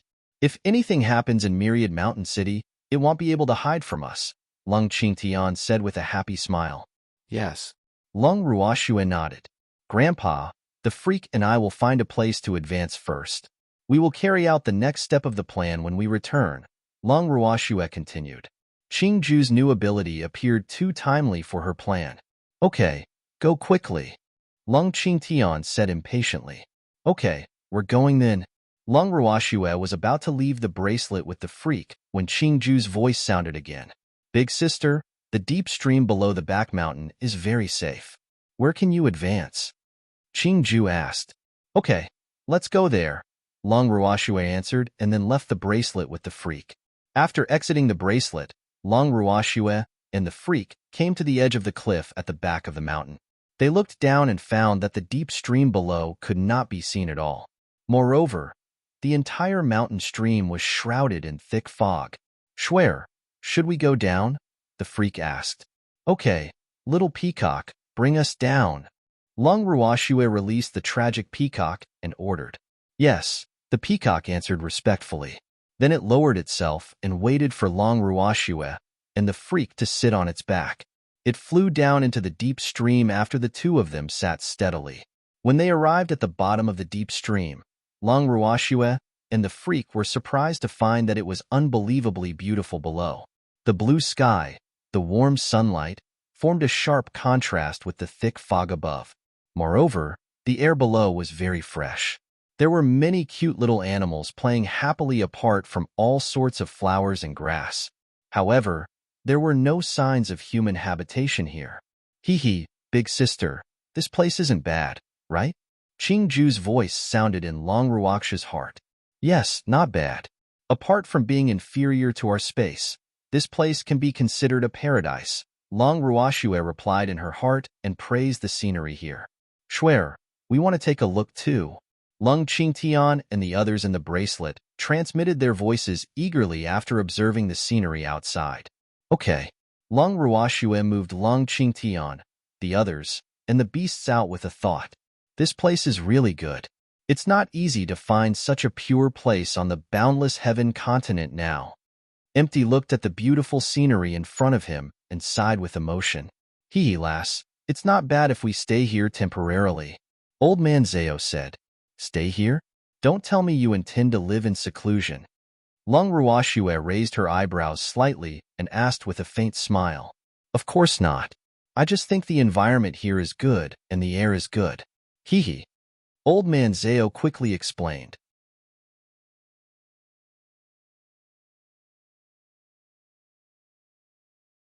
Big sister. Ball found a good treasure. At this moment, Ball, which had been playing around since leaving the bracelet, flew over and rubbed Lung Ruoxue's face with its round little body. Then it said in a childish voice, What treasure? Lung Ruoxue was very curious. It seemed that Ball had fewer opportunities to seek treasures since coming to the boundless heaven continent. Over there, Ball pointed at a corner not far away. Oh, let's go take a look. Everyone followed Ball curiously to the spot it pointed at, and then they were all stunned. This is a treasure? Qiuqiu. Have you not searched for treasures for a long time? Old man Zao asked very implicitly, so as not to hurt this little thing's self. Alas, how is this a treasure? This was obviously the most common weed in the boundless heaven continent. Treasure hunting is Ball's instinct. Ball won't make a mistake, Ball said angrily. It was very displeased that someone questioned its ability. Yes, I also believe that Ball won't make a mistake, Lung Ruoxue quickly coaxed. She squatted down and carefully uprooted the grass. However, she didn't expect the root of this grass to be golden yellow and transparent like crystal. Seems like it's really not ordinary weeds? Old man Zao said in surprise. He had never seen grass that resembled golden crystals. If I'm not mistaken, it should be the legendary yellow crystal root. Empty looked at the grass thoughtfully and said excitedly after a long while, "Yellow crystal root?" Lung Ruoxue carefully searched for the types of herbs in her memory, but found no records of any yellow crystal root. "Schwer, the yellow crystal root has been extinct for 1,000,000 years. I've only seen it in an ancient book. It's normal that you don't know." Empty said. "Oh," Lung Ruoxue answered thoughtfully. In fact, she was a little puzzled. Since she had never seen it in ancient books, then it was impossible that there were no records in the medicinal manual left by her master. The only explanation was that the yellow crystal root did not belong to the boundless heaven continent's world, so she did not see it. "Empty, what's the use of the yellow crystal root?" Old Man Zao asked curiously. "Wow, it had been extinct for 1,000,000 years. Didn't this grass become ancient?" The yellow crystal root can be refined into a yellow crystal pill with several other rare herbs. The yellow crystal pill can treat any internal and external injuries. You won't die as long as you still have a breath left." Empty said. "Wow, a sacred healing item. Lass, let's look around to see if there's more," Old Man Zao said excitedly. After speaking, he really began looking around. Go ahead and look. I'll advance first." 2 drops of cold sweat dripped down Long Ruoxue's forehead. After speaking, she sent the yellow crystal root into the bracelet. Then she pulled the freak to a spacious place and sat down to prepare to advance.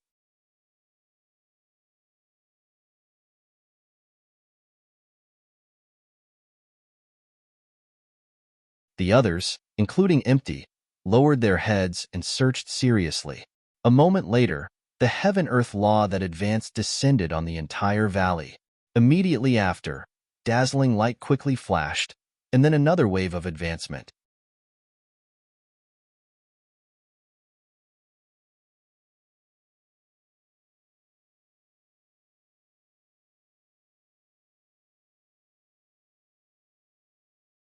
Chapter 499. The Next Unlucky One, 3. There was a long pause. After Long Ruoxue and all the beasts advanced separately, Old Man Zao and the others were still searching seriously. Even the spectacular advancement scene just now didn't attract their attention at all. Long Ruoxue stood up after regulating her breathing. She looked helplessly in the direction of her grandfather and the others, speechless. "Schwer, looks like we've been ignored," the freak teased with a chuckle. "Yes, freak. Eat this." Long Ruoxue took out 2 pills and handed one to the freak. Then she ate one herself. "Schwer, what is this?" the freak asked curiously after taking the pill. It didn't look like an appearance-changing pill. During this period of time, they had been changing their appearance. Schwer had given each of them 2 more times after the appearance-changing pill's effects expired. However, it didn't seem to be time yet. "This is the antidote for the appearance-changing pill." Lung Ruoxue smiled evilly. "Humph. She would take the antidote and not let them take it since they ignored her. Hee. Schwer, will it be troublesome if we recover our looks now?" the freak said worriedly. He still didn't want others to see Schwer's beautiful appearance. "Yes, but we are only recovering our appearance at home now. We will still be in disguise when we go out, so don't worry." Lung Ruoxue comforted her. Alas, her current strength was too low. If she couldn't disguise herself, trouble would probably not stop. "Oh, that's good." The freak was relieved. This way, no one would have a chance to see Schwer's beauty. "Master, I'm already a level 9 legendary beast. I'm just a little bit away from becoming a transcendent legendary beast." At this moment, Feng Zhan flew over with an excited face and landed on Long Ruoxue's shoulder. Master has recovered his appearance." Master's appearance was still more pleasing to the eye. "Feng Zhan, congratulations. You have to work hard and advance to a transcendent divine beasts as soon as possible." Lung Ruoxue encouraged. Master. It'll be fine as long as you work hard. They'll also benefit from your advancement." Feng Zhan said with a naughty smile. It advanced 2 levels in an instant during its master's advancement this time. This was much faster than its own cultivation. "You lazy bum." Lung Ruoxue's forehead was full of black lines as she scolded with a smile. Alas, it seemed like her beast was really spoiled by her. She actually had such thoughts. Beloved master, your darling has also advanced. Darling jumped into Long Ruox's arms with a whoosh and said coquettishly, Yes, Darling is so powerful. You are already a level 6 legendary beast, Long Ruoxue praised. Master. Charm also jumped into Long Ruox's arms and lay down. Charm is already level 8. Not bad, Long Ruoxue said happily. Then she carefully examined her other beasts.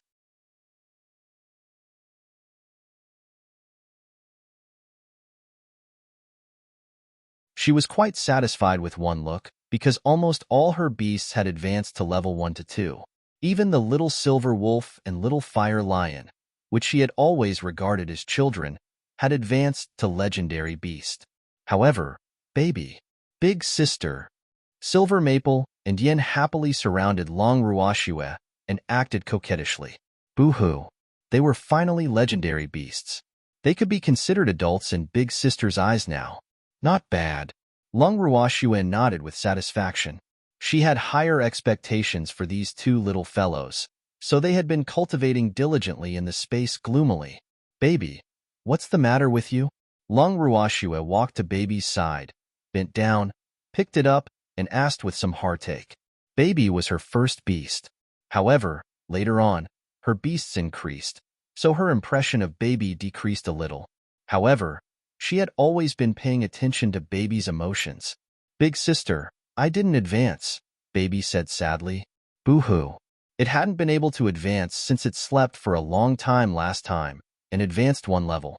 It was so jealous and sad seeing the other beasts advance like they were sitting on a rocket. Hee. So what? Baby didn't advance, probably because it needed too much spiritual power. Baby, don't be anxious. Long Ruoxue comforted, and looked at the other little thing that also didn't change much. Fortunately, Ball Ball wasn't as depressed as Baby. Ball Ball quickly flew over when it sensed Long Ruox's gaze. Its chubby and fluffy little body rubbed Long Ruox's beautiful face warmly a few times, and then it snuggled up to Long Ruox's pink neck and said coquettishly, Big sister, Ball Ball has a lot more energy in its body, but Ball Ball can't use it now. It's okay. All that energy is in Ball Ball's body anyway. It will be Ball Ball sooner or later, Long Ruoxue comforted. Ball Ball was a carefree optimist, so she was not worried that it would become depressed because of this. Yes, Ball Ball answered happily, trying its best to nod its round little head. Shuer, are you done with your advancement? Lung Qingtian and the others walked over and asked in surprise. They searched several times but found nothing. It's over. Long Ruoxue was a little speechless. Did these people go on a mental journey? They didn't even hear the huge commotion just now? When did this happen? Why didn't we see it? Lin Liang said foolishly. At this moment, he was still thinking about the yellow crystal root. Your attention is elsewhere. Several black lines rolled down Long Ruox's forehead as she said helplessly, Shuer, is this your true appearance? Zero asked in amazement. He knew that Shuer and the others had been taking appearance-changing pills, so he had never seen their true appearance. Shuer, why did you recover your appearance? Lung Qingtian asked in puzzlement. He wouldn't have noticed it if she hadn't mentioned it.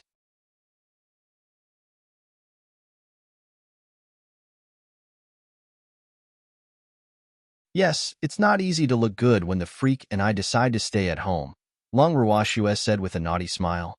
Lass, I don't want to change my appearance anymore. Can you give me an antidote? Old Man Zhao said ingratiatingly.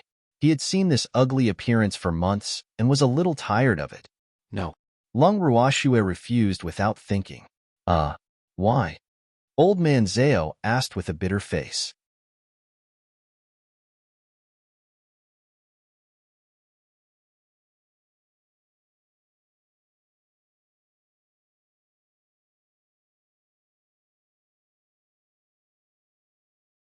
Chapter 500. The Next Unlucky One, 4. Because your strength is too low. You're still a mystic, Lung Ruoxue said with a light smile. Boo-hoo. I don't have a drop-dead gorgeous appearance. No one will be interested in a disheveled old man. Old Man Zhao was really regretful. If he hadn't been curious back then, Why would he have taken an appearance-changing pill? Even though his appearance was ordinary in the past, he was at least much better than this. Old man Zao, I won't give you the antidote unless you can advance to Mystic Monarch. Lung Ruoxue smiled evilly. Humph. Who asked you to ignore me? Lass. You're not going to be confused. Isn't the appearance-changing pill only effective for 3 months? It'll be fine if I don't take it again when the effects wear off this time. Therefore, you can't threaten me because it will take a long time for me to advance to Mystic Monarch. Old man Zao said proudly. Oh, is that so? I forgot to tell you that the appearance-changing pill I gave you last time has no expiration date. Therefore, unless you take the antidote, you will live with this face for the rest of your lives. Lung Ruoxue said calmly. She was already laughing in her heart, seeing Old Man Zao deflated. Haha, Old Man Zao must be speechless this time. This is impossible. Old Man Zao didn't believe Lung Ruoxue at all.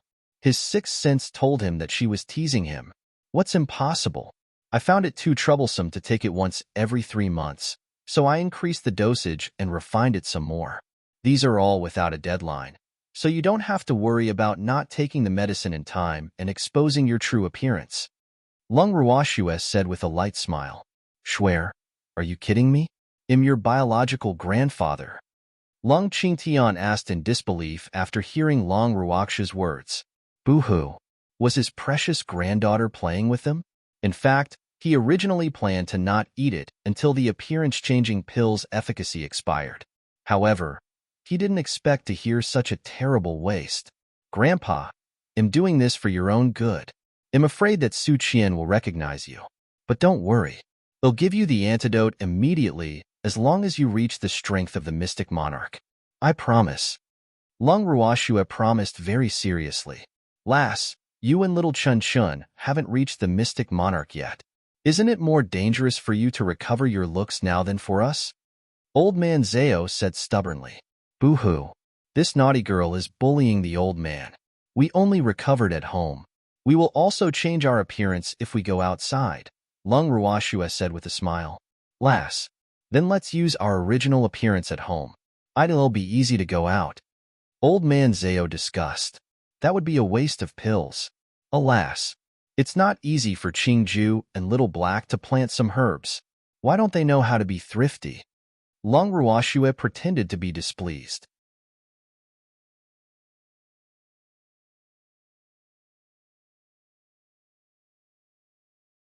In fact, she was already laughing in her heart. Haha, let's see if we can't deal with you this time. Lung Qingtian and the others were depressed. Swear, you're too good at this. Boo-hoo. How could they know that Lung Ruoxue wanted to teach them a lesson because they were only focused on finding herbs just now? Haha. Freak, let's go back. Lung Ruoxue said with a light smile. Then, with a thought, she stored everyone and the beasts in the bracelet while she and the freak sat on the little peacock's back again and let it carry them out of the deep stream. After entering the bracelet, Lung Qingtian and the others were still comforting themselves.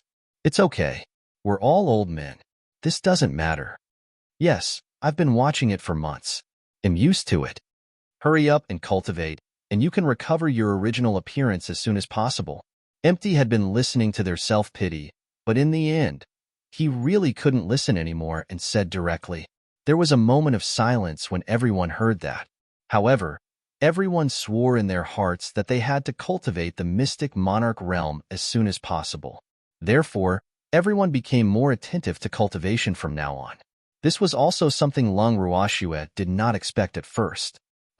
This was probably what was meant by unintentional planting a willow. After Lung Ruoxue and the freak flew up to the deep stream, they found the 2 butlers standing obediently in the yard waiting for them. The 2 butlers felt the sound behind them and immediately turned their heads. However, they found a stunning man and woman they did not know, and a familiar peacock standing in front of them. They were stunned and did not speak for a long time. Head butler, are you looking for me? Lung Ruoxue asked with some amusement. You are? The main butler rubbed his eyes and said uncertainly. Who was this woman? Why did her voice sound identical to his young miss? Lung Ruoxue. Lung Ruoxue said calmly. Why, you're the young miss? Oh my God. Did you eat any divine pills or spirit herbs? How did you become a stunning beauty all of a sudden? The second butler exclaimed in fright. This was too exciting. You are the young miss? The head butler said doubtfully, looking Long Ruoxue up and down fiercely. Their voices were very similar, and their temperaments were very similar, but there was no resemblance between their figures and faces. Yes, I took an appearance-changing pill previously. This is my true appearance now. Long Ruoxue explained. Oh, the two of them understood. No wonder the young miss wanted to take the appearance-changing pill. With their young miss beauty that could topple countries, who knew how many people would target her if she didn't change her appearance? The young miss and the others were not very strong. That meant endless trouble. Miss, when did you come out of seclusion? The head butler asked curiously after calming down.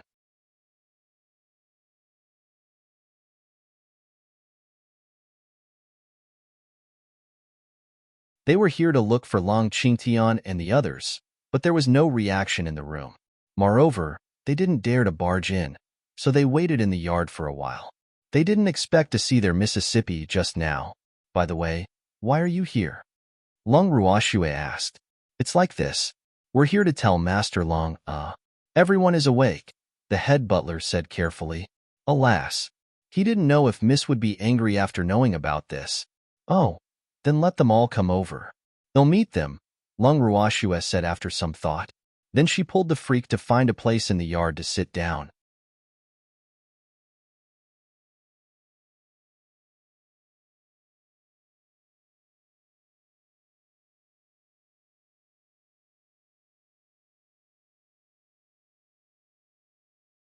Chapter 501. The next unlucky one. 5. Yes. The head butler turned to call for help, while the second butler carefully stayed by Long Ruoxue's side to wait on her. Second butler, are you afraid of me?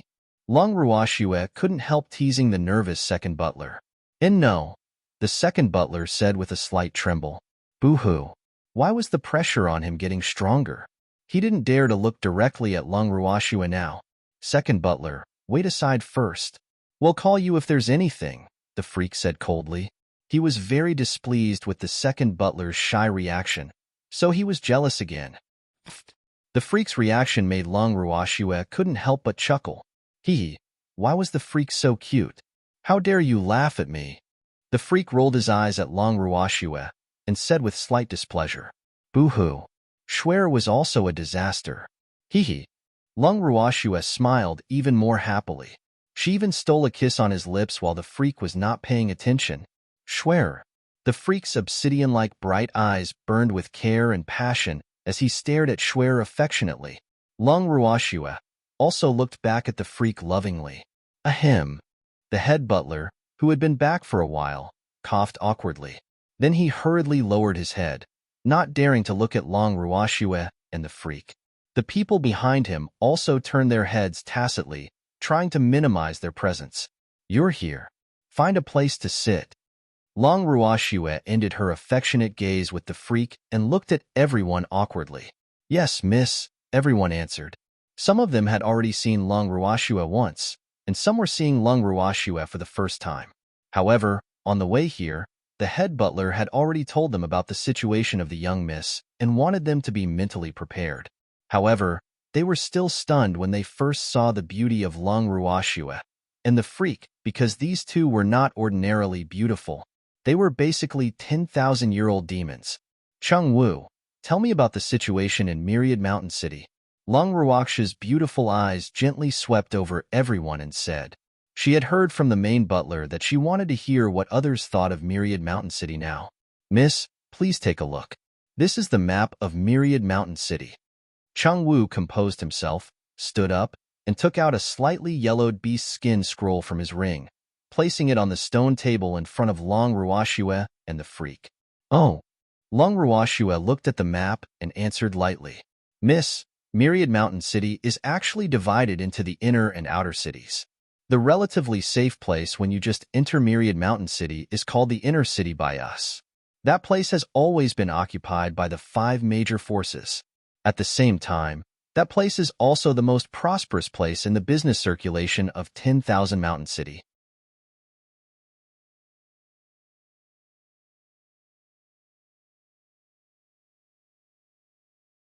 If we want to transact, we have to enter the inner city. Moreover, the price of selling things to the 5 major forces has been forced downwards. The sphere of influence we are currently in is called the outer city.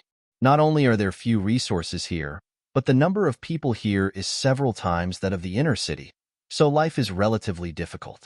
Therefore, many forces have to rely on the 5 major forces because of life. Chengwu explained. But I heard that many mystic supremacies also live in the outer city, right? Lung Ruoxue asked casually. Yes, Mississippi. The mystic supremacies are very powerful. The 5 major factions would not dare to provoke them unless they were absolutely confident. Moreover, generally, all mystic supremacies are loners.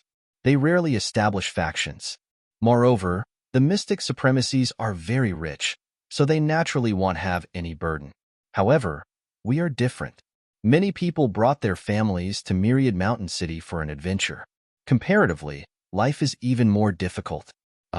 The situation of the factions with fewer people can still be better, Chengwu said. Why can't we transact in the outer city? Lung Ruoxue asked in puzzlement.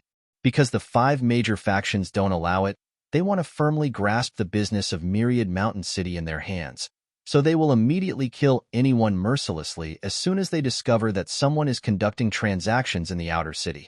No one will dare to transact in the outer city after a long time, Chengwu said very patiently. His situation was relatively good among all the factions, mainly because he didn't have many subordinates. If he took in everyone he saw like Wang Long, then he would probably not be able to eat anymore. Oh, is there anyone else you want to add? Lung Ruoxue looked at everyone. Miss, beautiful women are very unsafe in Myriad Mountain City, a young man added. Anything else? Lung Ruoxue continued to ask. Alas, a woman with low strength but stunning beauty would probably not be safe anywhere. Miss, there are many rules in Myriad Mountain City. Moreover, many are set by the 5 great factions. Moreover, they order us to follow them. Another person said, What rules? Give me an example. Lung Ruoxue asked curiously. She had never heard of the Myriad Mountain City having its own rules. However, these rules seem to have been passed down for many years and not set by a particular faction. For example, the rules state that we have to pay head tax every year. This is very stressful for the factions with a large number of people. The person continued. It was because of this that many factions later on didn't dare to casually take in people unless they were true experts. What does this have to do with them? The Myriad Mountain City doesn't belong to just anyone. Lung Ruoxue frowned and said speechlessly, Did these 5 factions treat themselves as the masters of a city? They had to pay a head tax.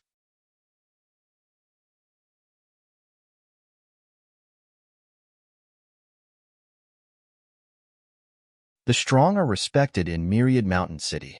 Whoever has the biggest fist is the one who decides. The person said.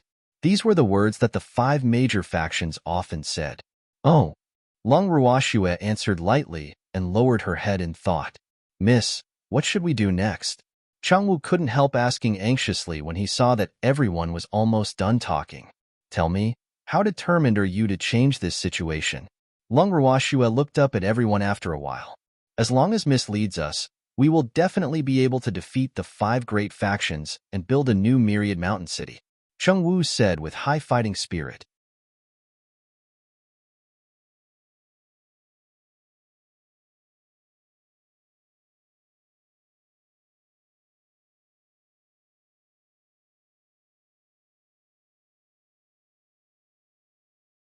Chapter 502. The next unlucky one, 6. In fact, for many years, there had always been people who wanted to replace the 5 major factions and change the current situation in Myriad Mountain City, but they had not succeeded. That was mainly because no one had Long Ruoxue's extravagance and boldness. Otherwise, if they had united early and not governed by themselves, Myriad Mountain City would probably not be what it was now. Unfortunately, they were not united in the past, and no one had Long Ruoxue's cohesion and determination.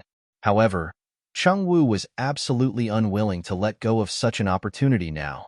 Moreover, it could be said that all of them had never been so united. You have to remember that I'm just a passerby in Myriad Mountain City.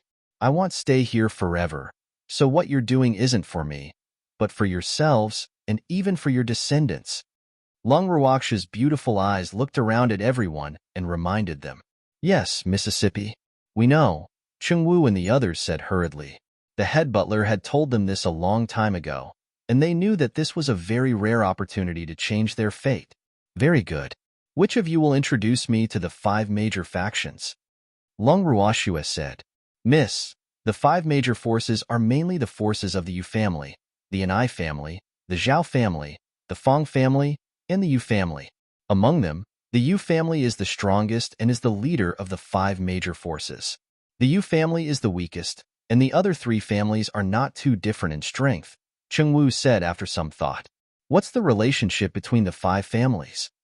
Lung Ruoxue continued asking. The 5 great factions might not seem to have a good relationship on the surface, but once something happens, the 5 families will immediately form an alliance to face the enemy together, Cheng Wu continued. Oh. Lung Ruoxue nodded thoughtfully and chose her first target after some thought. The Yu family. I've decided to deal with the Yu family first, Lung Ruoxue said calmly. Half of the people fell from their seats to the ground when Lung Ruoxue spoke. Moreover, almost everyone looked at her in disbelief. Your expressions are so strange. Lung Ruoxue smiled spuriously and said knowingly to the consultant, alas, she just said that she wanted to deal with the Yu family. Did they have to react like this? Miss, the Yu family is the strongest of the 5 major forces. Cheng Wu couldn't help reminding as he wiped the cold sweat off his forehead. I know. Haven't you heard of a saying, to capture bandits, first capture the leader? That's why I want to deal with the Yu family. Lung Ruoxue said with a light smile. Hee. Actually, she obviously didn't want to deal with the Yu family because of this, but, Miss, the Yu family is very difficult to deal with. Moreover, they have mystic supremacy as their guardian. Cheng Wu quickly explained.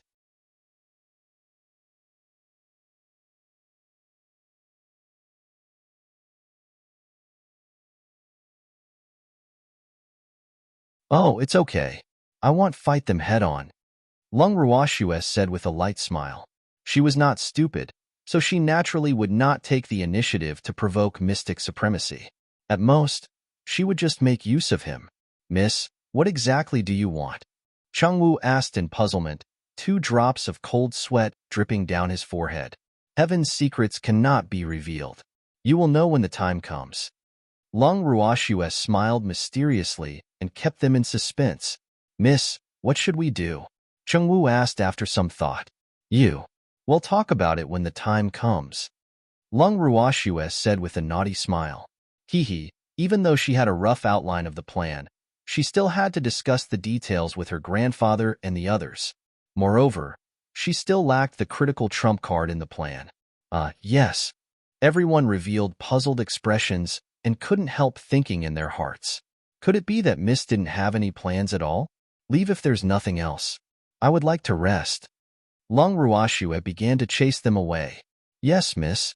2 drops of cold sweat dripped down everyone's foreheads as they thought, it's not dark yet, and we're going to rest? However, they still obediently exited the back mountain.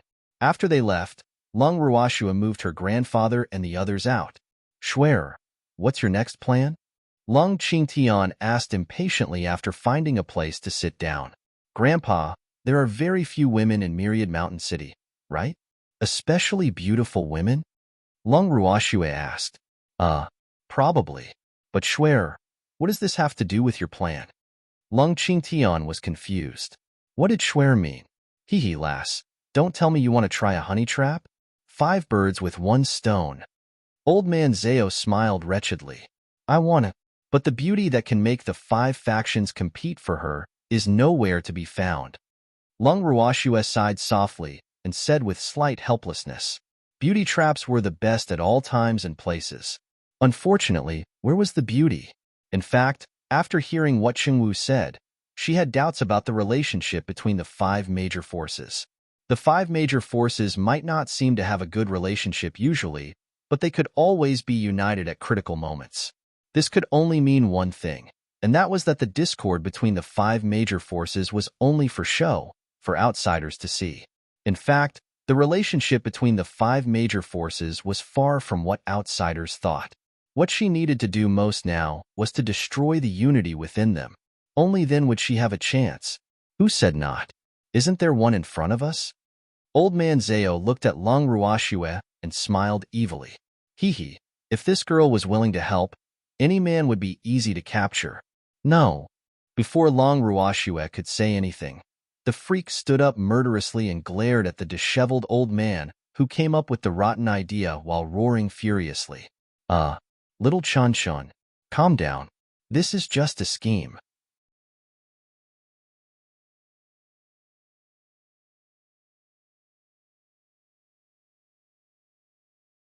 We won't really let her seduce another man. Old man Zao quickly coaxed. Boo-hoo. How could he have forgotten about this jealous lover? It's over now. Little Chen Shun will definitely bear a grudge.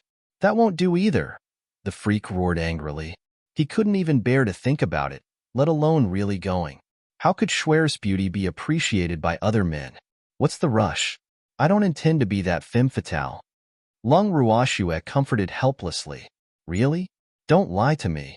The freak reminded worriedly, his obsidian-like eyes full of anticipation.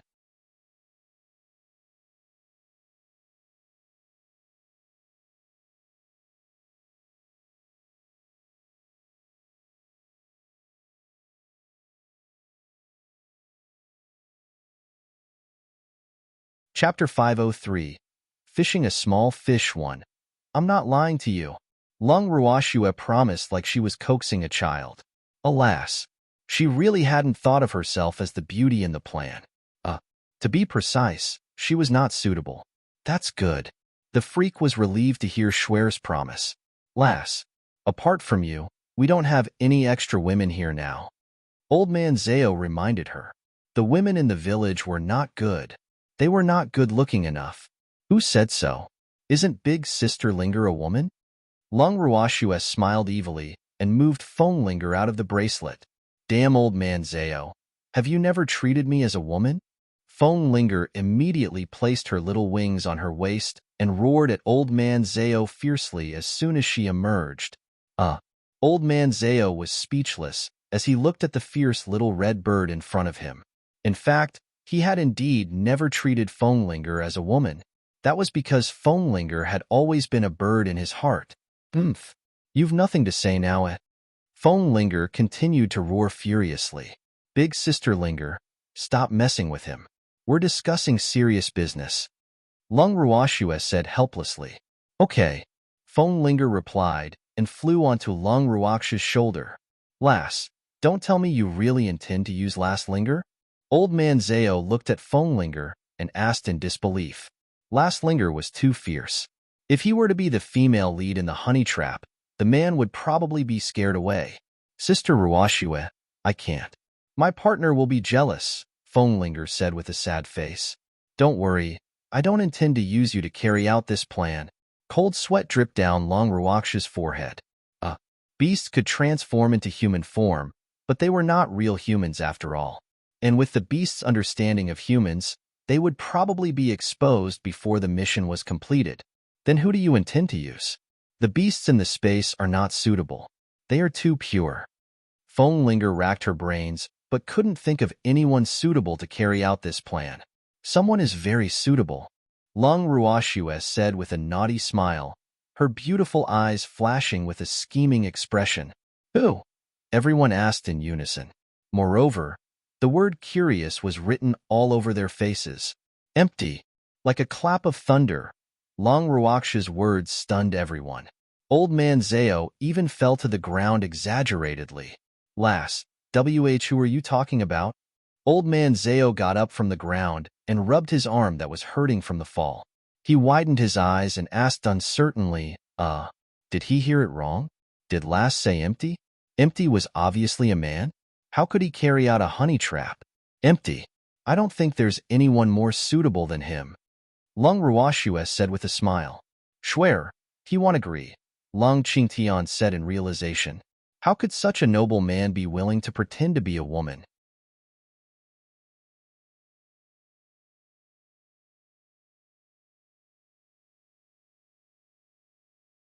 He'll think of a way to convince him, Long Ruoxue said confidently. Then I wish you success. Old man Zhao said sympathetically. Alas, wouldn't he be driven mad if he knew that she wanted him to act as a woman? Perhaps Empty knows already.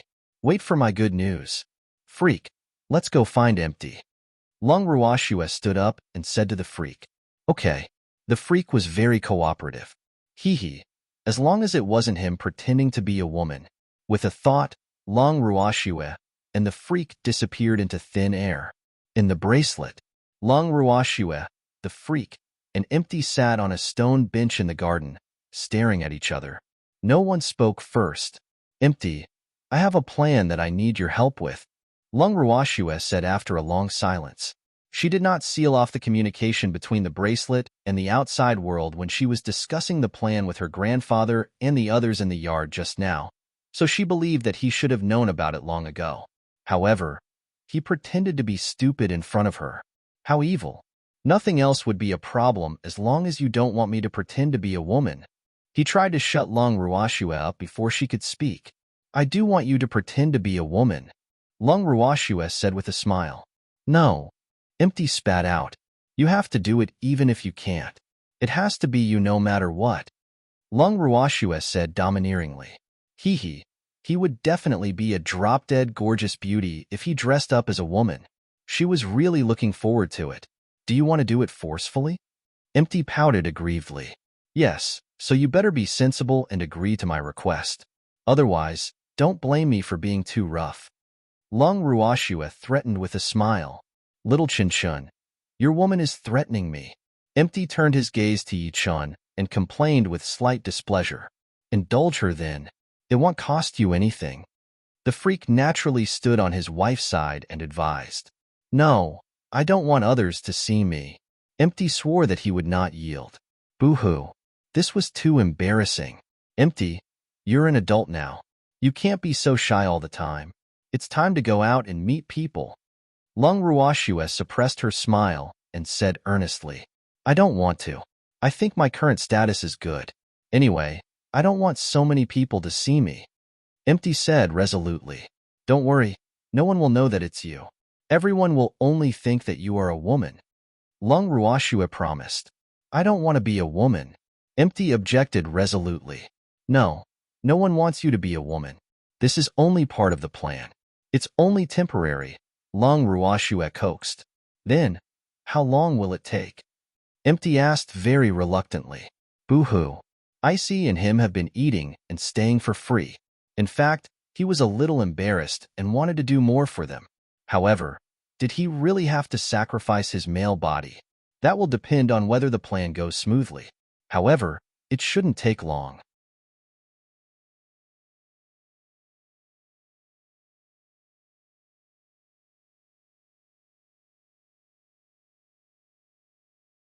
Moreover, the freak and I will be by your side. So don't worry, no one will take advantage of you, Long Ruoxue said after some thought. That's not what I'm worried about. Empty roared furiously. No one had dared to take advantage of him yet. He just couldn't accept being a woman acting coquettishly to a man.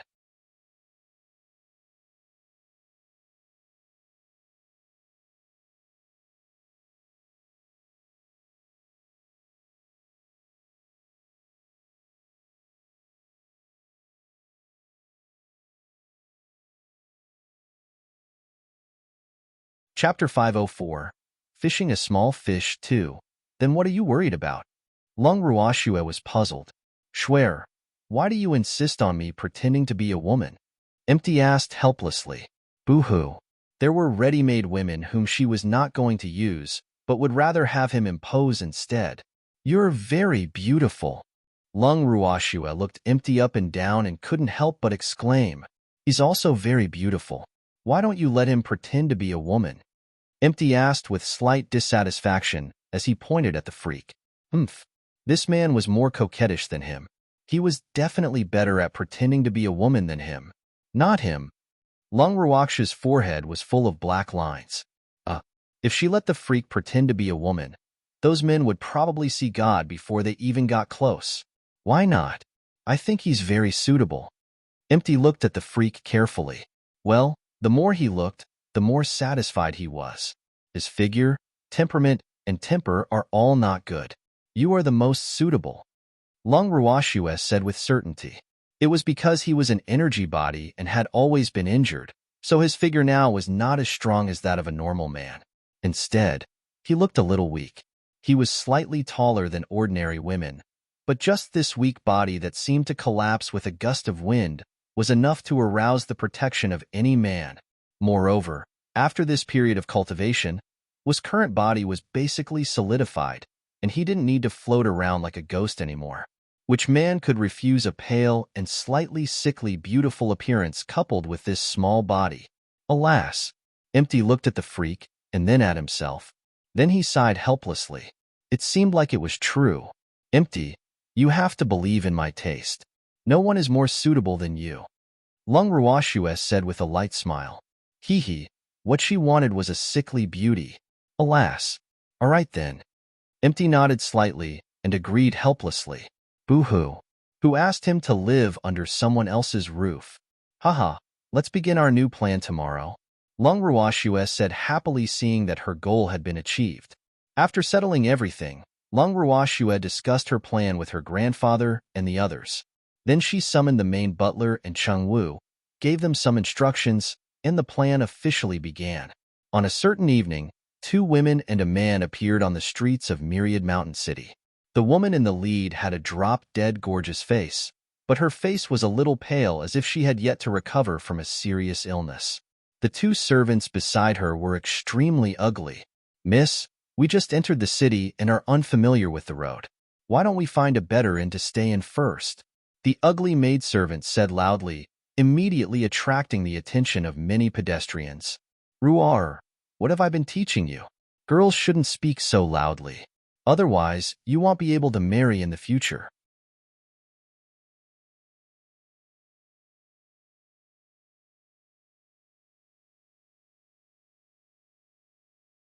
The stunning woman sighed and said earnestly, It's okay. I'll marry a man then. It's the same. The ugly maidservant said nonchalantly, Alas, that's good too. I'll keep an eye out for you when I have the chance. The stunning woman covered her pink lips with her jade-like hands and said helplessly, Thank you, miss. The maidservant thanked her happily. Miss, shouldn't we find an inn? The male attendant beside her gritted his teeth while suppressing his anger. Yes. Alas, my memory hasn't been good recently, and I can't remember people and things I've seen. It's all thanks to you guys by my side. The stunning woman pursed her lips and smiled. That was really a smile that could overthrow cities and topple countries. The pedestrians around them had long been charmed by that beautiful smile that even the heaven and earth paled in comparison. Moreover, a growing audience watched them, and almost everyone's expressions were the same, amazement and disbelief. Miss, why are they surrounding us? The maidservant asked in puzzlement. I don't know. Let's find in quickly. It's going to be dark soon, the stunning woman said calmly. Miss, do you want to stay in the inn? Come to our Ni family's inn. The waiter from the Ni family's inn said with amazement on his face. Moreover, he secretly decided that he had to keep this beauty in his shop no matter what. Miss, you can't stay in the Ni family's inn. That's a black inn. Of course, you have to stay in our Zhao family's inn. At this moment, the waiter from the Zhao family's inn also said, unwilling to be outdone. It would be good to see such a great beauty every day, even if you couldn't have her. Damn it, your Zhao family runs a black shop. The things sold inside are so expensive. Miss, you mustn't be fooled. The Ni family's waiter retaliated, and the 2 of them began to tear down each other. Miss, which house should we live in? I think these 2 families aren't that great. The maidservant said, very displeased. I'm not sure either. The absolutely beautiful woman frowned slightly, her beautiful face full of distress. Haha, since you can't make up your mind, miss, Of course you won't stay with either of them. Come and stay in our you families in. At this moment, a young man's voice sounded from the crowd. Immediately after, the man pushed through the crowd and came in front of the master and servants. You are? The absolutely beautiful woman revealed a puzzled expression as she sized up the man in front of her. She saw that the man was around 30 years old. He was tall, had handsome features, and had an extraordinary bearing. Strength. He might only be a mystic monarch, but the domineering aura of a superior was undoubtedly revealed. The arguing waiter immediately fell silent after he stood there. I am Yukun. May I know your name, miss? Yukun said very politely. The ugly maidservant couldn't help but chuckle when she heard the man announce his identity.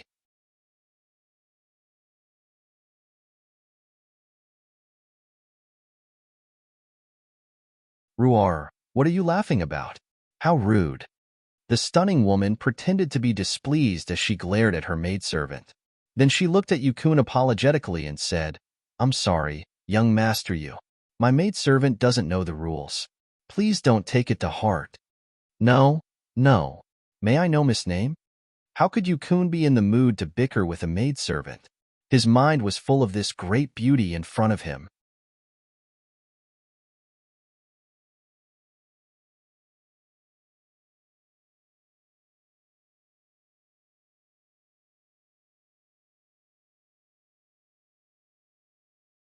Chapter 505. Fishing a Small Fish. 3. Lung Wuxin. The stunning woman said lightly. Lung Wuxin, what a good name. Miss Long is from the Long family. Yukun deliberately said half a sentence and left the rest to Lung Wuxin to continue. Don't mention the Long family to me. Alas, a body like mine really isn't worthy, Lung Wuxin said with slight sadness. Tears welled up in his beautiful eyes, making Yukun's heart ache. Hee. Every family has its difficulties. I understand. I want to ask Miss Lung about sad things in the future, Yukun said very understandingly. However, he had long determined in his heart that this Lung Wuxin was the young lady of the Long family. He reckoned that she was not valued in the Long family because of her poor health. Thank you for your understanding, young master you. Lung Wuxin smiled lightly. Of course. Yukun composed himself and said quickly. He had been captured by Lung Wuxin's beautiful smile. Miss, we haven't found our inn yet, the maidservant suddenly reminded. Yes. Lung Wuxin became distressed again and frowned. Yukun's heart clenched when she frowned slightly. It's a small matter. I told you, Miss Lung can stay in our you family's inn. Did you forget so quickly? Yukun said with slight dissatisfaction. That's too troublesome. How can I do that? Lung Wuxin's cheeks were slightly red as he said shyly. How can it be troublesome? My family runs an inn, and you are a guest. How can it be troublesome? Yukun said hurriedly. Then I won't refuse. Lung Wuxin smiled lightly. Miss, please follow me. After speaking, Yukun led Lung Wuxin and her two servants straight to their own inn and very eagerly helped them book a room. He finally left reluctantly, looking back every 3 steps. In the guest room, Lung Wuxin lay on the soft bed, panting heavily. Empty. Pay attention to your image as the eldest young lady. Yukun will come at any time. The ugly maidservant, Long Ruoxue, said impatiently. Ever since the plan began, Long Ruoxue left Myriad Mountain City undercover. Then she deliberately found an evening with a lot of passers-by and walked back in with the freak and empty. In fact, she deliberately spoke loudly on the streets just now to attract the attention of others. Now, it seemed that the effect was good. At least, the fish took the bait smoothly. So what? I still have to sleep and fart. Empty said nonchalantly. He was already very depressed being dressed as a woman. Couldn't he be more at ease when there was no one around? Boo-hoo. Was it too late to regret now? Schwer. Let him do whatever he wants, the freak said sympathetically. Fortunately, he didn't have to pretend to be a woman. Otherwise, he would have to bang his head against the wall in frustration. All right, Lung Ruoxue said helplessly. Alas, she also knew that there were great sacrifices for the sake of the plan, but there was nothing she could do.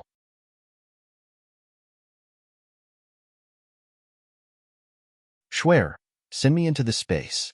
I'm not used to sleeping here, Empty said. He found that lying on the soft bed was not comfortable at all. Okay, Long Ruashue answered and sent Empty into the bracelet. Schwer, what should we do? Without the third wheel, the freak gently pulled Long Ruashue into his arms. His face was full of anticipation, and his black starry eyes began to glow again. Stop. Freak, don't look at me like this now. I'll vomit, Long Ruashue said, a little unbearable. Oh my God. It was really too terrifying. Schwer, you despise me again. Boo-hoo. I didn't even despise you. The freak said aggrievedly. I don't despise you. It's just that your current appearance is really not suitable to make such an enchanting expression. It's too horrifying. Long Ruashue felt her hair stand on end. Hee, what expression should I be wearing now? The freak teased with a chuckle. An expression like. Before Long Ruashue could finish speaking, there was a knock on the door. Who is it? The freak asked angrily with some dissatisfaction. I am a waiter from the inn. Our young master asked me to deliver some food to Miss Long. The waiter outside the door replied fearfully. Oh, just leave it here. The freak opened the door impatiently and pointed at a table not far away. Yes, Isn't Miss Long around? The waiter asked cautiously. Boo-hoo. Why was this man so fierce? He really didn't know how he had offended this ugly man. What? My young miss isn't someone you can see just because you want to, the freak glared and said irritably. No. My young master wants me to tell Miss Long something. The waiter was so scared that he was about to cry. It's the same if you say it to me, the freak said coldly with a light eyelid. All right. Young master said he will come and see Miss Long tomorrow, the waiter said helplessly and quickly disappeared after speaking. TCH, is there a need to specially pass on such a sentence? The freak murmured to himself after closing the door. Freak, what are you muttering about? Long Ruashue walked to the freak's side and asked curiously. I'm talking about that Yukun. It's really strange. He can come tomorrow if he wants, and specially got a waiter to pass the message. The freak explained. Haha, this is to show that he values our young miss. It's also a hint. Long Ruashue said with a light smile and looked at the sumptuous food on the table. Hee, looks like Yukun was quite sensible. A hint? The freak didn't understand. In fact, he really didn't know much about how men chased after women. Yes, I think he will take the initiative to invite us to his house in a few days, Long Ruashue guessed. No way. So fast? The freak was a little skeptical. Not very fast. The entire Myriad Mountain City will know tomorrow that a stunning beauty came to the city. Rumor has it that she's the young lady of the Long family. Think about it. How many love rivals will this identity attract to Yukun?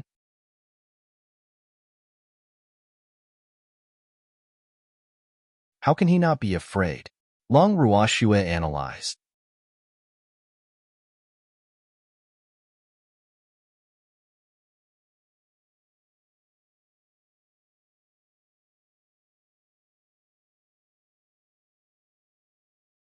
Chapter 506.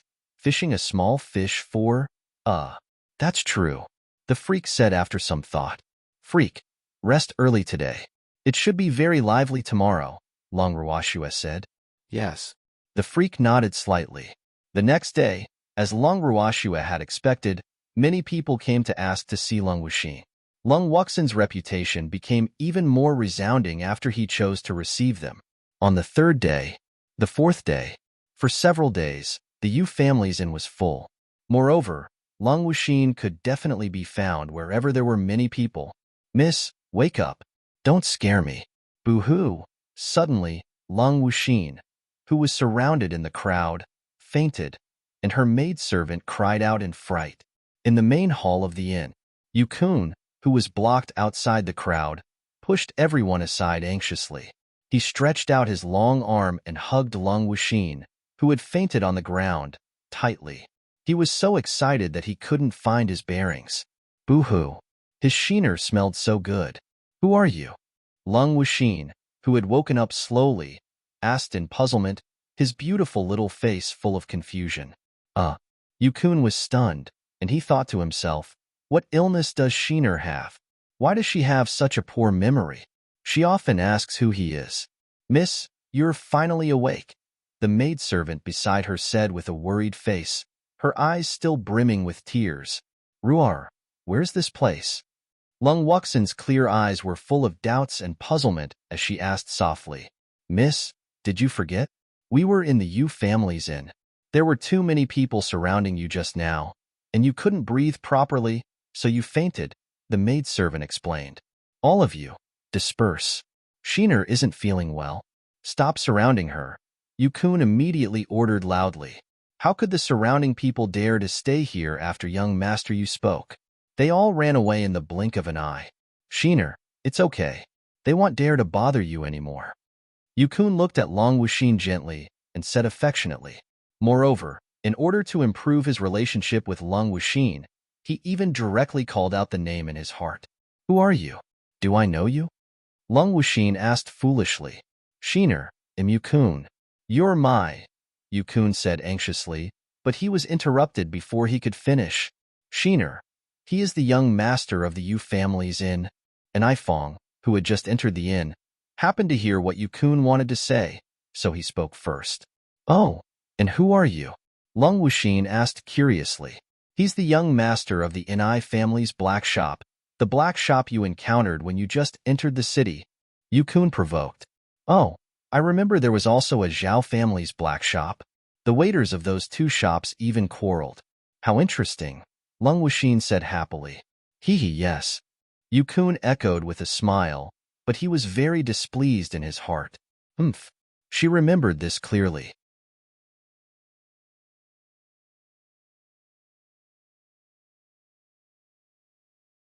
She even remembered the two attendants, but she never remembered him.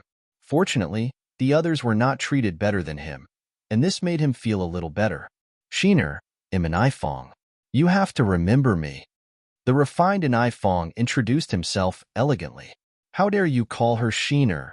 Yukun immediately exploded when he heard an Ifong calling her that. If you can, why can't I? An Ifong refused to be outdone. Sheener. Just as Yukun and Ifong were about to start a fight, another voice sounded in the main hall of the inn. Immediately, the flames in their eyes shot toward the owner of the voice. If looks could kill, the owner of the voice would probably be riddled with holes. What surprised them further was that Long Wuxin dashed toward the man like a butterfly. Big Brother Ming. Long Wuxin called out happily and hugged the man's arm affectionately. Crash. Upon hearing the word Big Brother Ming, Yukun and Inai Feng's hearts instantly shattered into several pieces, and the flames of anger in their hearts burned even more vigorously. Damn it, why did Sheener remember him? At this moment, they had long been blinded by jealousy, and they wanted to chop Zhao Ming into pieces in their hearts. Sheener, be careful. You're weak and shouldn't run, Zhao Ming said worriedly. However, his eyes glanced provocatively at Yukun and Inai Fong. Haha, what a coincidence. Everyone is here today. Two young men walked in from the outside as the three of them competed silently. One of them said with a smile, What are you doing here? Zhao Ming looked at the two of them and said with slight displeasure, Can't we come if you can? Another man said nonchalantly, Haha, of course you can. My family owns an inn. Anyone can come. Yukun said with a laugh, looking at Zhao Ming provocatively. Humph. You don't like them coming, so I insist on letting them come. You are? Long Wuxin's beautiful face was full of question marks. Sister Sheener, am Fong Yu. The incomparably handsome Fong Yu said mentally prepared. I'm Big Brother Yu Tao. The tall Yu Tao said helplessly. Oh, hello. Brother Ming wants to take me out to play. Let's go together. Long Wuxin invited very warmly. Okay. Everyone answered happily except for Zhao Ming, whose handsome face was black. In this way, Long Wuxin, her two servants, and 5 men with their own thoughts went on a trip together. Their goal for this trip was naturally to climb the mountain. The mountain that Zhao Ming brought them to was located in the Zhao family's territory. The terrain was good, the environment was beautiful, and the air was fresh. It was one of the few beautiful sceneries in Myriad Mountain City. Long Wuxin finally climbed to the top of the mountain and sat down on the ground. He was drenched in sweat and panting. His originally pale face was now flushed, and he looked even more beautiful.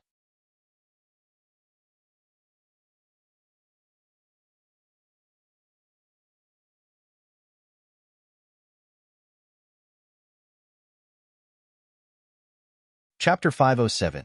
A Gathering of Men, 1. Zhao Ming, what are you thinking? You obviously know that Xiner's health isn't good, but you still brought her here to climb the mountain. Do you want to kill her? Yukun stared at Long Wuxin, who was becoming more and more alluring, unblinkingly, and was the first to speak awkwardly. That's right. Look at how tired Shiner is, and I Fong said with heartache, his face full of amazement. I don't think you have any good intentions at all. Humph. If we didn't follow you, why did you bring little sister Shiner here alone? Fong Yu also had an expression that said, you brat, don't have good intentions. Alas, isn't it obvious? Fortunately, we came along. Otherwise, Sister Shiner would be in danger. Yu Tao added oil to the fire. What are you talking about? I'm the one who wants to climb the mountain. It has nothing to do with elder brother Ming. Lung Wuxin couldn't help speaking up for Zhao Ming. Shiner, you don't have to speak up for him. We know his thoughts. Yukun couldn't help roaring with some jealousy when he saw Zhao Ming's smug expression. I really wanted to come. Big brother Kun, you might not know this, but Xiner's illness requires wild ginseng. So I wanted to come to the mountain to see if I could find it. If I could find something 10,000 years old by chance, then Xiner's illness would be saved. Lung Wuxin explained faintly. Wild ginseng? A 10,000-year-old one? The word Big Brother Kun extinguished Yukun's jealousy and even made him a little smug. However, he still didn't miss out on the key word in Lung Wuxin's words. Must it take 10,000 years? Fong Yu said awkwardly. 10,000-year-old wild ginseng was not easy to find now. Yu Tao, doesn't your family have a pharmacy? Have you heard of any 10,000-year-old wild ginseng? Zhao Ming asked thoughtfully. 10,000-year-old wild ginseng? He seemed to have heard of it from someone. Where did it come from? Why couldn't he remember? I don't know either. I have to go home and ask, Yu Tao stammered. Shiner, don't worry. All the herbs in our myriad mountain city are in the hands of the Yu family.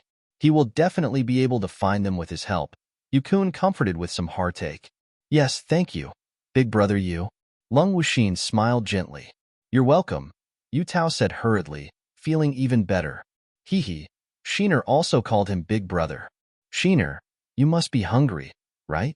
Eat something. At this moment, Zhao Ming took out various utensils and food that he had long prepared from his ring and placed them in front of Lung Wuxin. He said with concern, Humph? He couldn't let Xiner's attention be attracted by others. Big Brother Ming, I'm sorry. I can't eat the food outside. I can only eat the food made by my maidservant. Lung Wuxin carefully looked at Zhao Ming and said shyly, But, don't you have some dishes every day in the inn? These are your favorite.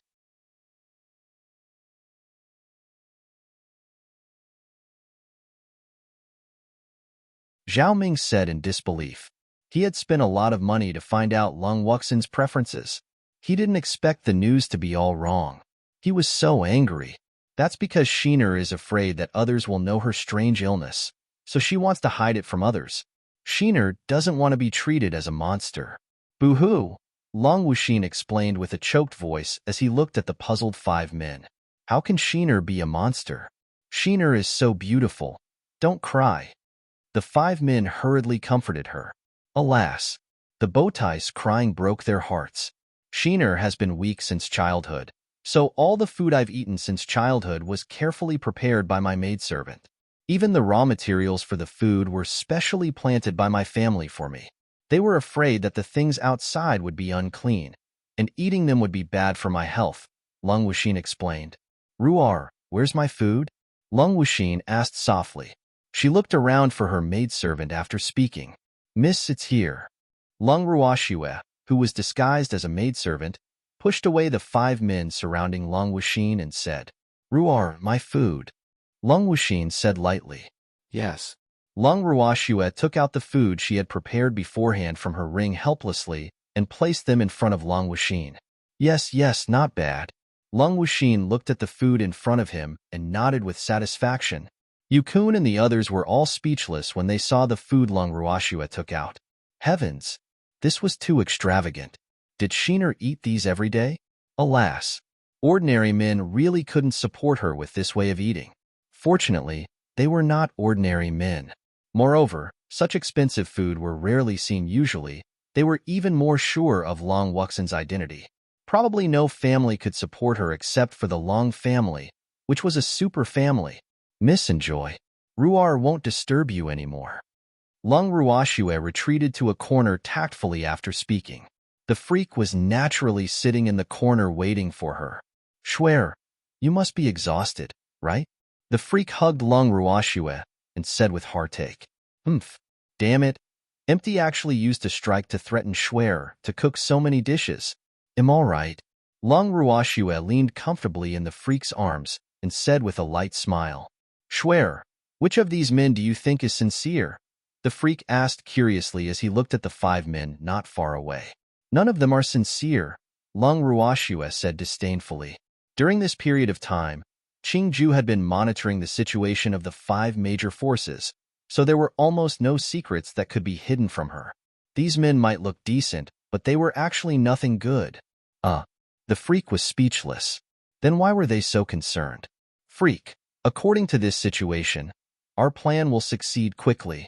Long Ruoxue looked at the few people not far away and said with a light smile. Yes. The freak nodded. Ruar, I'm tired. Let's go back.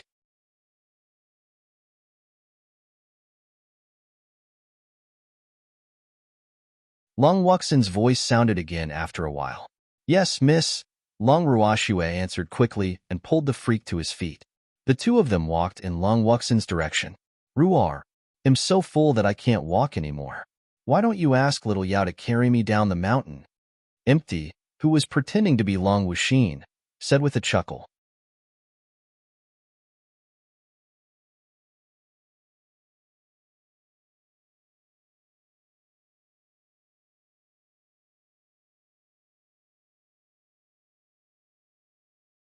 Chapter 508.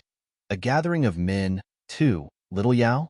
Long Ruoxue and the freak were stunned and didn't react too well. What Little Yao? Little Yao, I'm calling you. How dare you ignore me?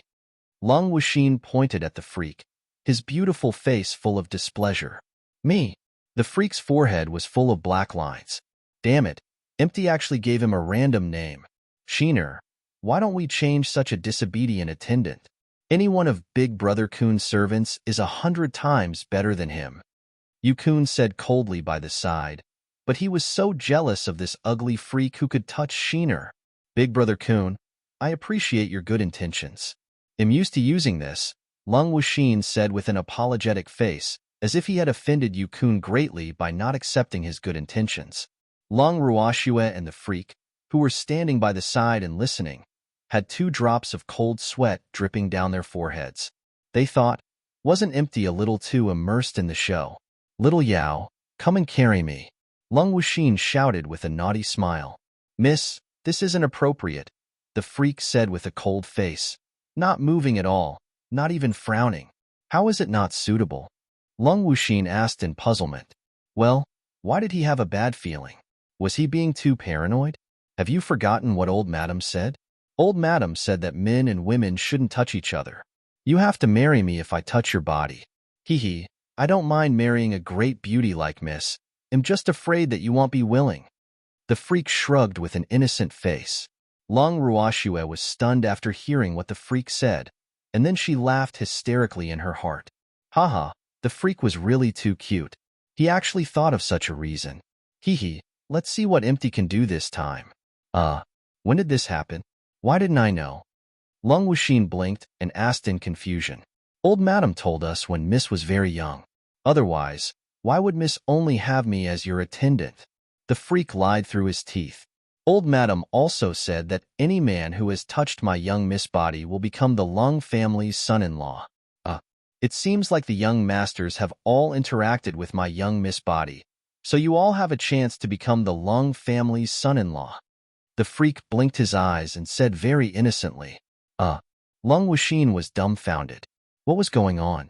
He clearly wanted to mess with that freak. Why did it become a trap for him to jump into? Young masters, what are you waiting for? Hurry up and carry my young miss down the mountain, the freak urged as he looked at the stunned men. Oh, Sheener, they'll carry you home. Yukun was the first to react. He hurriedly carried Lung Wuxin and ran away. Hee. He really didn't expect the Lung family to have such rules. Hee. This was really good news for him.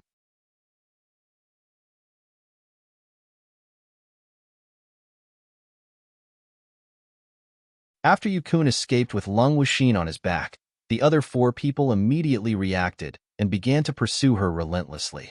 At the same time, they were thinking in their hearts that they couldn't let Sheener fall into the hands of that big pervert Yukun. Freak, you are still the best. Lung Ruoxue looked at the few people who disappeared in the blink of an eye and couldn't help teasing with a light smile. Haha, this time, Empty was definitely going to be depressed to death. Hee. Didn't he want someone to carry him down the mountain? Look at how many people want to carry him now. The freak said with a naughty smile. Want to mess with him? Dream on. His body was only for Schwerer to enjoy. No one else was qualified. Freak, let's go too. Lung Ruoxue said with a smile. Okay. The freak gently hugged Lung Ruoxue and nodded. It was already evening when Lung Ruoxue and the freak slowly walked back to the inn. However, they were stopped outside the door before they could return to their rooms. Shopkeeper, what's the meaning of this? We did pay for the room, didn't we? Lung Ruoxue asked in puzzlement, her tone obviously displeased. Hee, you two are mistaken. I stopped you two just to tell you that your young miss is no longer staying in the inn, the shopkeeper said with a face full of smiles. What about my young miss? Lung Ruoxue asked the advisor. She's in the Yu family, of course. Miss Long is the future young madam of the Yu family, so of course she can't stay in the inn, the shopkeeper explained. Young madam? Doesn't young master you already have a young madam? My young miss won't be a concubine. Lung Ruoxue deliberately said very arrogantly. Of course. In fact, our young master doesn't have any young madam. Those women are just concubines. They're not important, the shopkeeper quickly said ingratiatingly. Alas, he couldn't afford to offend the people around the future young madam. Shopkeeper, lead the way and bring us to the Yu family, Lung Ruoxue ordered. Please follow me. The shopkeeper bowed slightly. In his opinion, he had given them enough face. Lung Ruoxue and the freak followed the shopkeeper to the backyard of the inn. A flying spirit beast was already prepared in the backyard. The 3 of them sat on the spirit beast's back and flew directly toward the Yu family's main mountain. They arrived at their destination moments later. Hee, the 2 of you have already arrived. This is our Yu family's main mountain. How is it? It's very majestic and grand, right? This mountain is the largest and best in Myriad Mountain City. In the air, the shopkeeper pointed at the green mountain not far away from them and said with a face full of pride. So. It's not as beautiful as the mountain we just went to the Zhao family's residence. Lung Ruoxue pouted with dissatisfaction. How can that lousy mountain of the Zhao family compare to our Yu family?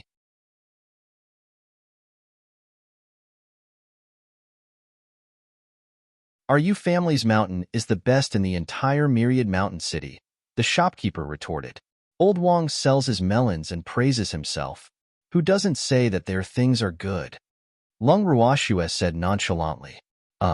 The shopkeeper was so angry that he almost fainted. Shopkeeper, can we land now? Lung Ruoxue reminded the shopkeeper, whose face had turned green from anger. However, she couldn't help feeling a little regretful. Alas, this shopkeeper's tolerance was quite strong. Okay. The shopkeeper gently patted the flying beast's head. The beast was so well trained that it found a spacious place and landed steadily.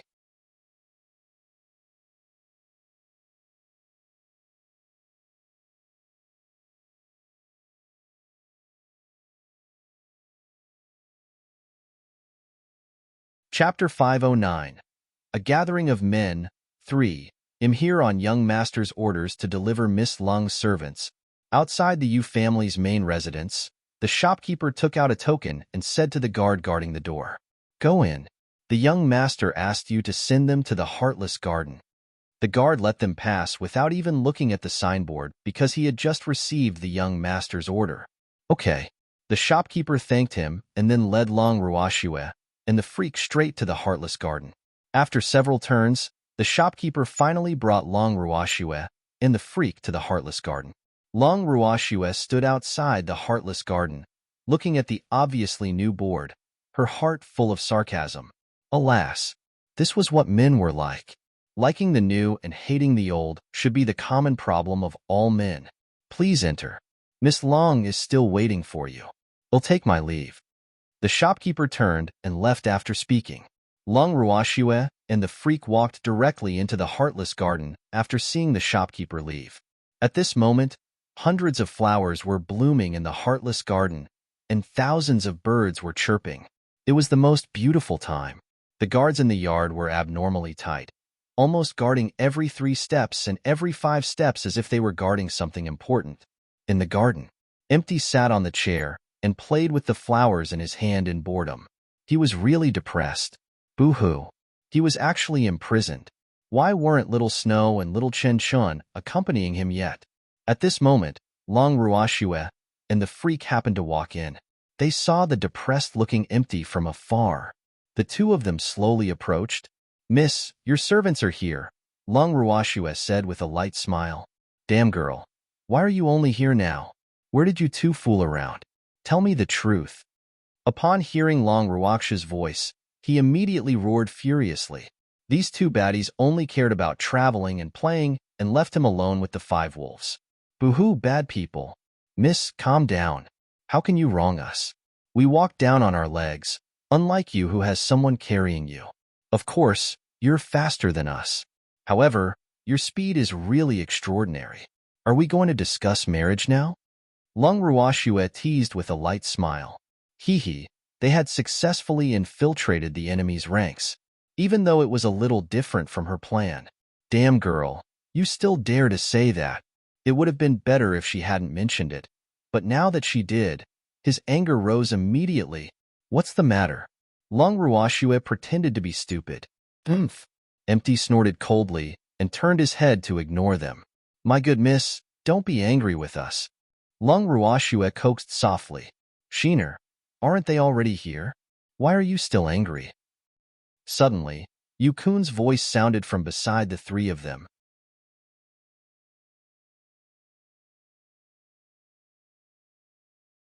Yukun had already appeared not far behind them. "Young Master Yu, help us persuade Miss. Miss is angry with us. She thinks we're too slow." "Boo-hoo," Long Ruashue said aggrievedly with tears in her eyes. "Hee, it's okay. Sheener was just worried about you guys. She got a scare on the way."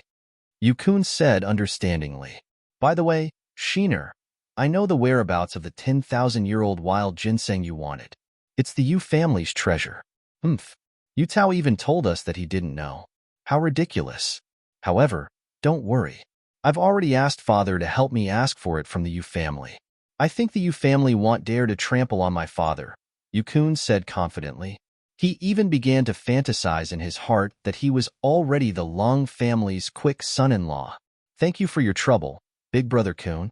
I'm tired and want to rest," Long Wuxin said with a pale face. "Is Sheener feeling unwell?" Yukun asked worriedly. "I'm all right. I'm just a little tired today and want to rest early," Long Wuxin said weakly. "Then Sheener should rest early. Big Brother Kun will visit you tomorrow," Yukun said very thoughtfully. "Take care of Sheener. As for you, little Yao, don't go near Sheener," Yukun added before leaving. "Yes," Long Ruashue and the freak quickly replied, laughing in their hearts. After Yukun left, Long Ruashue and the others entered the room. "Miss, your charm is really too great." Long Ruashue turned her head and said with a light smile after closing the door. "Schwer, how much longer? I can't take it anymore." Empty said frantically. "Bear with it. Be good. Aren't you doing well pretending to have amnesia? It'll pass quickly when you have nothing to do." Long Ruashue coaxed. "I'm not pretending. I really want to lose my memory," Empty said with a long face. "Boo-hoo." He got in too deep with Long Ruashue. "It doesn't matter if it's real or fake, as long as you hang in there. By the way, why were you suddenly taken to the Yu family's residence?" Long Ruashue asked curiously. Qingju only told her that Empty had been taken to the Yu family's residence, but he didn't tell her why. Therefore, she really didn't understand why the decision was made so suddenly. Even though infiltrating the enemy was part of her plan, wasn't this a little too rushed? Didn't that little brat tell you? Empty glared at the freak and said with some displeasure, "No. Why would I ask you if he told me?" Lung Ruoxue said speechlessly. Alas, was she mad?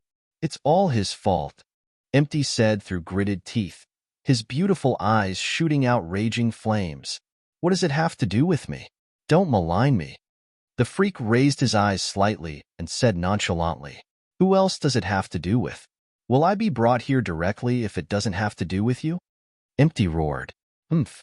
Those stinky brats would have died long ago if he wasn't afraid of ruining Schwer's plan. No, calm down. Tell me what happened. Long Ruoxue quickly coaxed, her face full of question marks. Alas.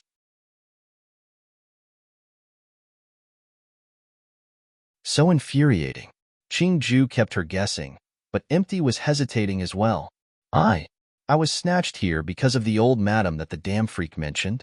They believed it, so the 5 of them fought.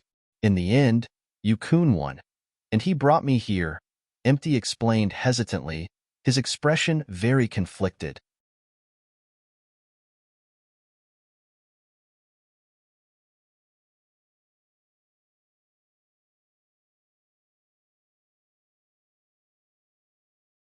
Chapter 510. Suspicion, Scheme 1. That simple? Tell me about the fight. Lung Ruoxue said with a face full of gossip, her little face full of excitement. What's there to talk about in a fight? It's just a fight. However, I can tell you that the other 4 are seriously injured. Empty explained. Oh, no. I think you're tired too. Rest early today. Lung Ruoxue sent Empty directly into the bracelet. Schwer, you also realize that he is a big light bulb, right? The freak said happily when he saw Lung Ruoxue losing everything. No, I'm afraid you will start fighting, Lung Ruoxue said lightly. Hee. Actually, she wanted to visit those families with the freak to see the commotion. Lung Ruoxue summoned Quill and Rise with a thought. Then she got Quill to cast an invisibility spell on them, and the 2 of them set off. Schwer, can't Qingju monitor them? Why do we have to go there personally? The freak asked in puzzlement on the way to the Ni family. That stinky brat has learned bad things. He didn't tell me anything fun, so I had to do it myself. Lung Ruoxue complained very displeased. Big sister, you wronged me. Qingju couldn't help transmitting his voice to complain when he heard Lung Ruoxue's complaint from the bracelet. Really? Then why didn't you tell me anything? Lung Ruoxue immediately questioned. Big sister, didn't I tell you that he was brought to the Yu family? Qingju said aggrievedly. What about everything in between? I'm asking about that. Lung Ruoxue said angrily. Boo-hoo. She would occasionally gossip. Damn, Qingju actually refused to satisfy her curiosity. In between, there's nothing to say. Didn't Big Sister always only want the result? Qingju pouted his little mouth, and his clear black eyes were full of tears as he sent a pitiful voice transmission. Lung Ruoxue was speechless. This became her own problem. Stinky Qingju, how dare you quibble? You didn't tell me when I asked you. Lung Ruoxue reacted and questioned. Big sister, I forgot what happened. Qingju said innocently. Forgot? You're an artifact spirit? Are you telling me that there's something wrong with your memory? Lung Ruoxue was helpless. Why did she only realize today that Qingju was so good at quibbling? Big sister, I have too many things to remember every day. There are also times when my head is full. Therefore, there's naturally no need to remember some unimportant things. Qingju said matter-of-factly. All right, Lung Ruoxue admitted defeat. She decided that she would treat Qingju as a computer from now on because Qingju would also overload. Big sister, are you angry with me? They'll tell you everything in the future, okay? After a while, seeing that Lung Ruoxue ignored him, Qingju said pitifully, its black eyes full of pleading. Boo-hoo. Big sister, don't ignore me.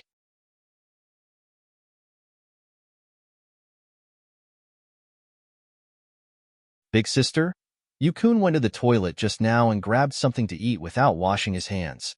Qingju continued with a smile. You don't have to tell me this. Lung Ruox's forehead was full of black lines.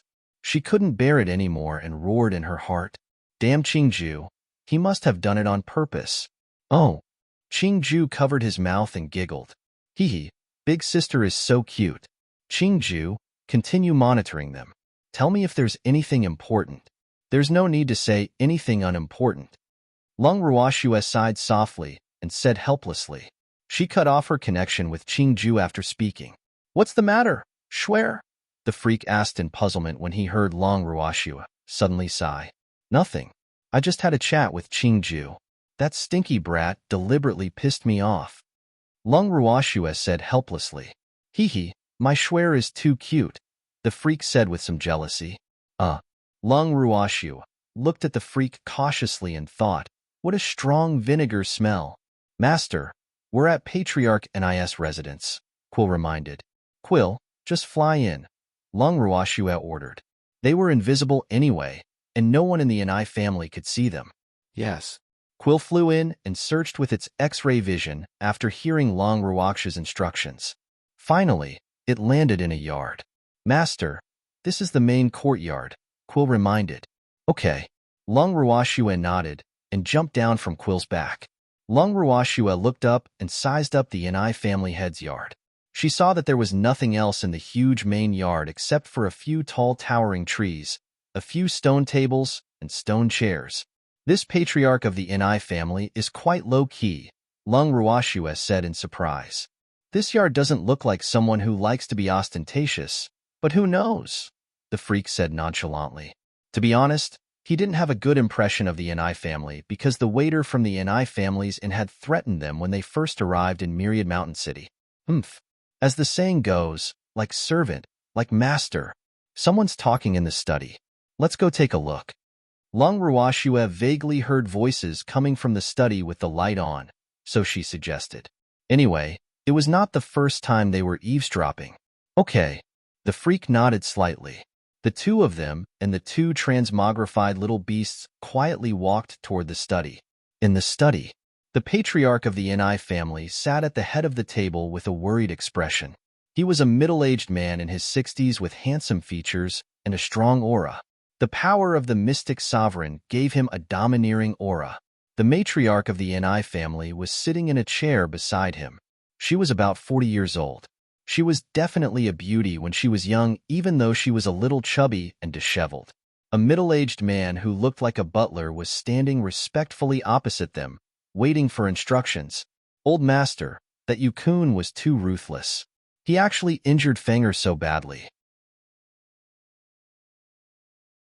You have to uphold justice for Fenger.